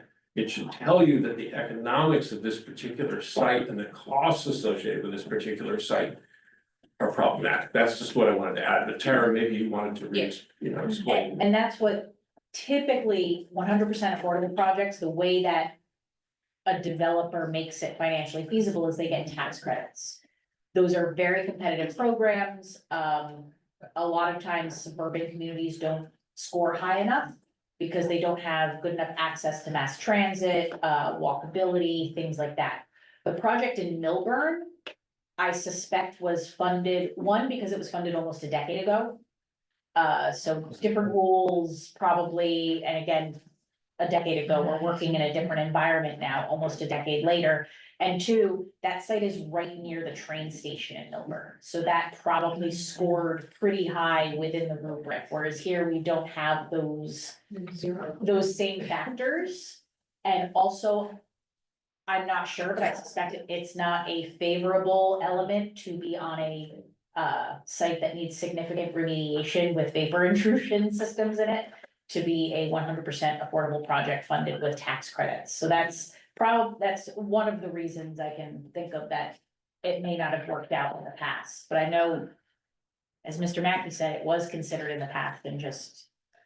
And I'll just say something for myself, if it were possible to put more units there, if there was a way to do that, I would embrace it, because as you say, the practicality of fulfilling our needs surely through inclusionary housing, especially with the limited amount of real estate we have left, presents some challenges. So I mean, it's what you're saying makes sense. It seems that from what we know, from what our professionals are telling us, and from what developers have told us, it doesn't seem to be a practical solution here, unfortunately. And how do you address 26 units towards 100 with this is the last large site in town that you would have to, if you're only asking for 20%, you need 520 more units just to get to that 101, and then you would have an even higher number of market rate units, which would make that go up even more. It sounds like the math doesn't seem to add up. I don't think Hopewell Borough is ever gonna meet the numbers that are set out, and that's because they take what's called a vacant land. Yeah, they don't have the vacant, they don't have enough vacant land, so they take within their plans a vacant land adjustment every round, which reduces their number. So you think we would be exempted? And not exempt, it's, Or excused somewhere else? it is an adjustment to the number based upon the available vacant land. Well, I mean, shouldn't we get that settled before we agree to? Well, that's been settled for the Get that previous, settled first? Yeah, that's already been settled for the third round. We're looking at a new round. They come in rounds. Technically, they're supposed to be 10-year rounds, but. Well, once that third round is complete, will we revisit this, or is it too late? I mean, shouldn't that be settled before we It can't be agree to a number of affordable units? So the the law as it is now and in the fourth round, is a 15% set aside. That's the minimum. No, that's actually the You set can't amount. ask for more than. You cannot ask for more. Developers can offer more, you can request it, but they're not obligated to do that. All right, thank you. Anyone else for public comment? Yes, I'm a little confused because this, nice gentleman who, and I do prefer your second, presentation first. But, Gloria, I'm sorry, would you mind, we know your name, but would you mind saying it again just to go through? my the- name is Gloria Anton. And the only thing I'm confused with, this gentleman said that he cannot be allowed to build on a flood zone. Well, during Ida and Andre, that building across the street got flooded, the whole basement, people had storage down there and they had to empty it out. The house next door to me got washed out in, to their basement. I myself didn't get that flood water. We have constant groundwater. That's what's under that building, I'm sure. I mean, you can't get rid of the groundwater. The sump pumps overflow all the time. During 3 times in 18 years, I got flooded from sump pump overflow, not flood waters from global warming. So that has me a little bit confused. How are you gonna build on there? That, you said you can't build in a flood zone. Well, now it's designated a flood Let zone. me clarify. Yeah. I cannot build new construction in a floodplain. It's gotta be dealt with differently. Well, that's It'll be new raised. construction you're building. No, but it won't be a floodplain by the time I Oh, well, you're gonna And be the building up units- so floods across the street by us with our high water table? can't do it. Oh, I certainly hope not. No, I can't. I can't. Yeah, I certainly It'd hope. be- it's a lot. I still, in my mind, can't fathom that property getting built on. I really, I just can't. And why, and I didn't, and also, why we can't build on Castoral and the other corner property and the little piece of property that's left on Somerset that's gonna be a parking garage, and I'm so glad model's being done. And then put some affordable housing there. If we can have, there's gonna be vacant land, by the gas station, by the school, because they're going out of business. And there's a vacant land where a house was that probably could get built on. So we could be creative in our thinking, as far as, We're definitely trying to do that. I wanted to Right. just make a distinction between 2 terms having to do with flooding. There's a floodplain and there's a flood hazard area. They're different things if you look at like the FEMA flood hazard maps. My understanding, again, not a civil engineer, is you're not allowed to build within the floodplain, but you can build within the flood hazard area. And if you look at the map of that site, a majority of it is within the flood hazard area, but the floodplain So itself, what if they- Jeffrey, stop me if I'm wrong, is a pretty narrow area immediately next to the street. what do they call an area like we live in where the groundwater is constant? They rerouted a stream where they built the 2 new houses on Lafayette Street. And the people that live there have had to dig up their whole yard to, correct that. I don't even know how they allowed that to happen. And, like I said, I'm there 18 years and there's a stream running alongside my property. Why they ever built my house there and I wasn't approved of it before I purchased it. Time. So, whatever. Thank you. Sir, would you mind just stating your name again? Sure, Tom Alessio. Thank you again for the conversation. Thank you, Mr. Albert. Appreciate the presentation and the discussion and the information that we're going through. Thank you for the clarification that this is to consider potential amendment to the ordinance. And you'll actually introduce an ordinance at some point further in the public comment, et cetera. As I understand, it deals with the issue of a 4th story. And that deals with the issue of a maximum height, getting to regulations and ordinances, et cetera, going through on that. I'd like to encourage you, and when you start thinking a bit about 4 stories, to consider about a percentage being 4 stories. I encourage you not to have 100% of any building or the site being 4 stories. Think of it about how you can actually require setbacks, require actually gradation, opportunities to actually have buildings that better reflect our town we're going through. And as I indicated before, there are folks in this room that can help you with that ordinance. If you want us to help you draft some of that language, we encourage you to put it in the ordinance. The more specific you make it, the easier it is for the developer. You heard that story with the the most recent development on Broad Street. The developer has been telling me several times, we wanted to do more, we want to do more, we just want to know what the town wants us to do. The more we can tell, I think that's important. As long as you're going to the question of telling options, because it's not a requirement to build 4 stories, it's an option. I encourage you to also think about community uses on the site and possibly the opportunity for a library on the site. We know that we need that. There's a possibility to make this. Question I think you need to ask yourself is this an apartment building or is this part of the community of Hopewell? And if it's part of the community of Hopewell, how do we all share in the benefits of this community? It's not just the property taxes that come in, but actually share the site, share the opportunity. And do we really want one huge building on a site? Or are there opportunities to use both sites? I encourage you to share with Mr. Albert what's happening on Model Avenue. A lot that I believe is not as deep as the Somerset lot, where you do have development, right?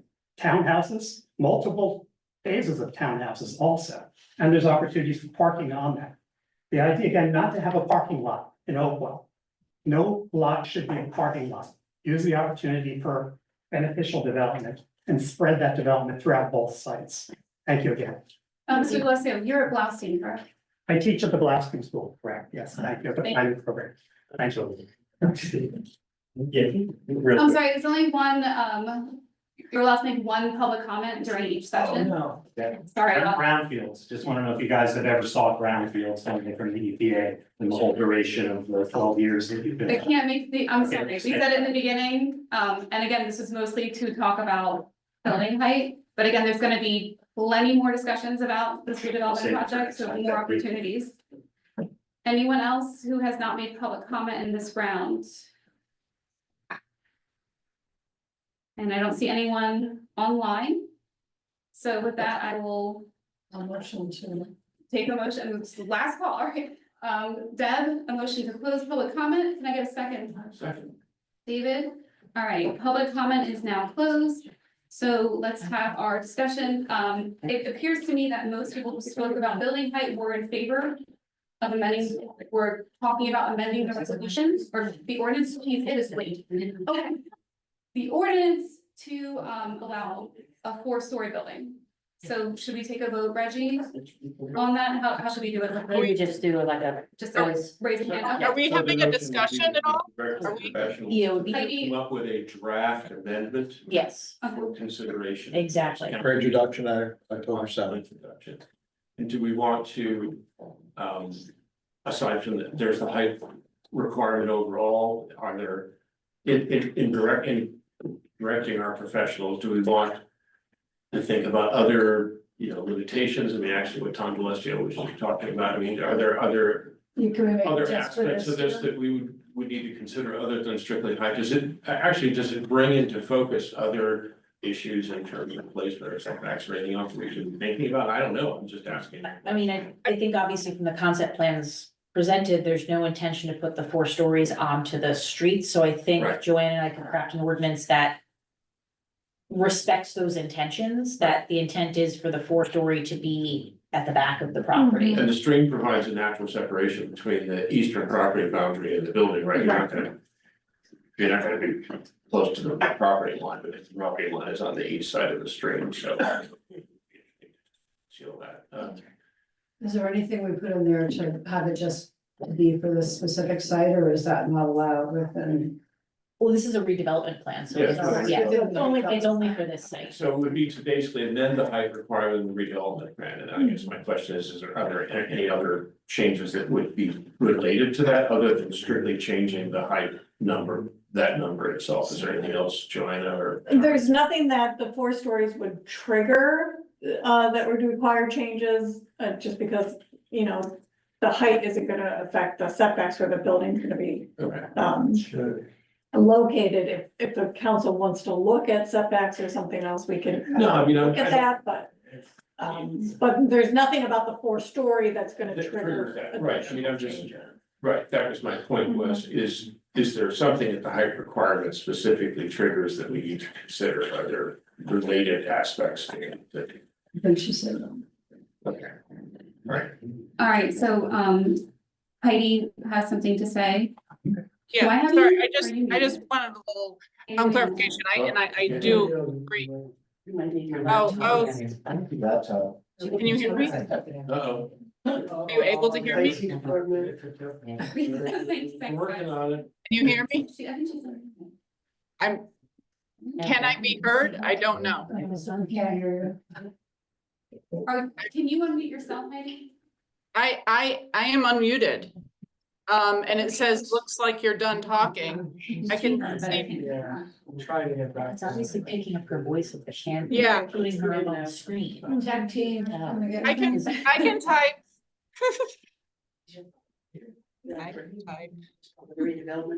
Is it? Did we turn that? Oh, did I turn it looks.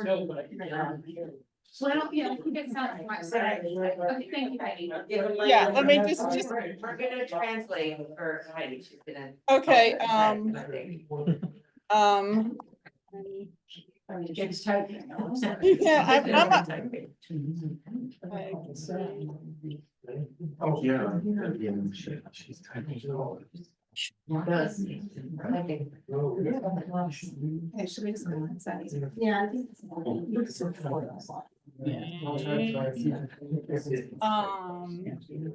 that. I agree that 4 stories at the back is preferable, but I also think. The.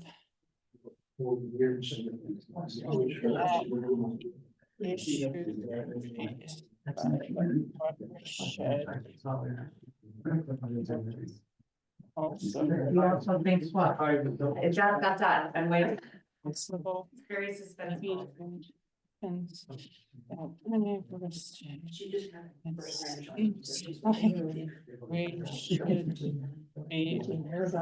Yeah. I assume that's where she is.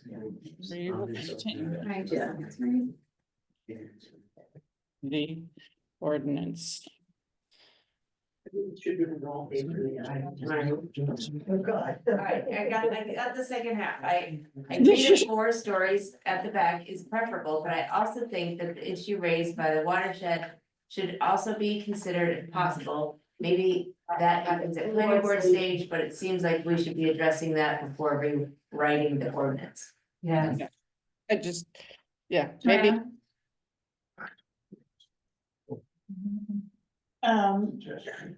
That's. I think if you wanted us to take a look at it, I can call Bob Brightly as well and see how he would want to incorporate any of the stormwater language in there. I'm not an engineer, so I don't want to speak for him, but if it's something you want to enhance in the ordinance, that's up to you, that's your discretion, you can have us look at that. Well, I guess the question is, there was this reference to a quote loophole relative to redevelopment. I mean, in this particular case, this is a major development, right? So it triggers all the state rules under major development. Our focus on the ordinance level was minor developments, right? Because the major developments are already covered by the state rules. So. Covered during the process. Anyway, I don't. Right, I'm just saying that this claim that there was somehow a loophole suggesting that the stormwater rules don't apply to redevelopment. What we could do is, when have council allow us to just talk to Mr. Brightly and see if he recommends that there be any enhanced language in the ordinance to address. But that's a separate question from the one I'm asking. Jeffrey, is it your understanding that you're required to follow all the rules that pertain to a major development in terms of stormwater? In this case, okay, that was my understanding. So I just want to be clear on the fact that rules that would apply to any other major development in the borough apply in this case, correct? You have somebody from the watershed here. Why are you listening to her? This is what I said. Excuse me, Rosemary, I'm listening and I have the floor. I'm asking questions. You always have the floor. Nice night. You almost made it. That's only my question. If there's an issue of whether the rules applicable to major developments apply in this case, and there's a separate question about specific stormwater enhancements that were suggested. It seems to me those are 2 different questions. Right. perfectly fine to have a conversation with the borough engineer about both issues, I think, to be prudent. Yeah, Let's just initiate that conversation and see where it leads. But for now, let's talk about the fourth story, because I think that's what we're here Yeah, to do tonight. okay. Sounds good. So we'll just do a raise of hands, Heidi, if that's okay. So if we support introducing an amended ordinance at the next meeting to consider 4 stories, raise your hand. Heidi? Yep, working on it. Great. Raise your hand. I'm trying to vote twice.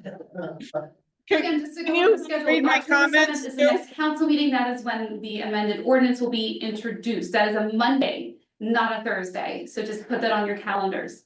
I can't come on a Monday. I won't be here. And then the hearing for the ordinance will be held at the November meeting. The date of which is the normal first Thursday of the month, I believe that's November 7th. November 7th, okay. But everyone just please keep in mind, the next council meeting is on Monday, October 7th, not the first Thursday of the month as it usually is. And with that. Okay, a motion to adjourn. I have Samara, second, Deb. Thanks, folks, and apologies for the technical difficulties. Great. Man, that was rough, okay.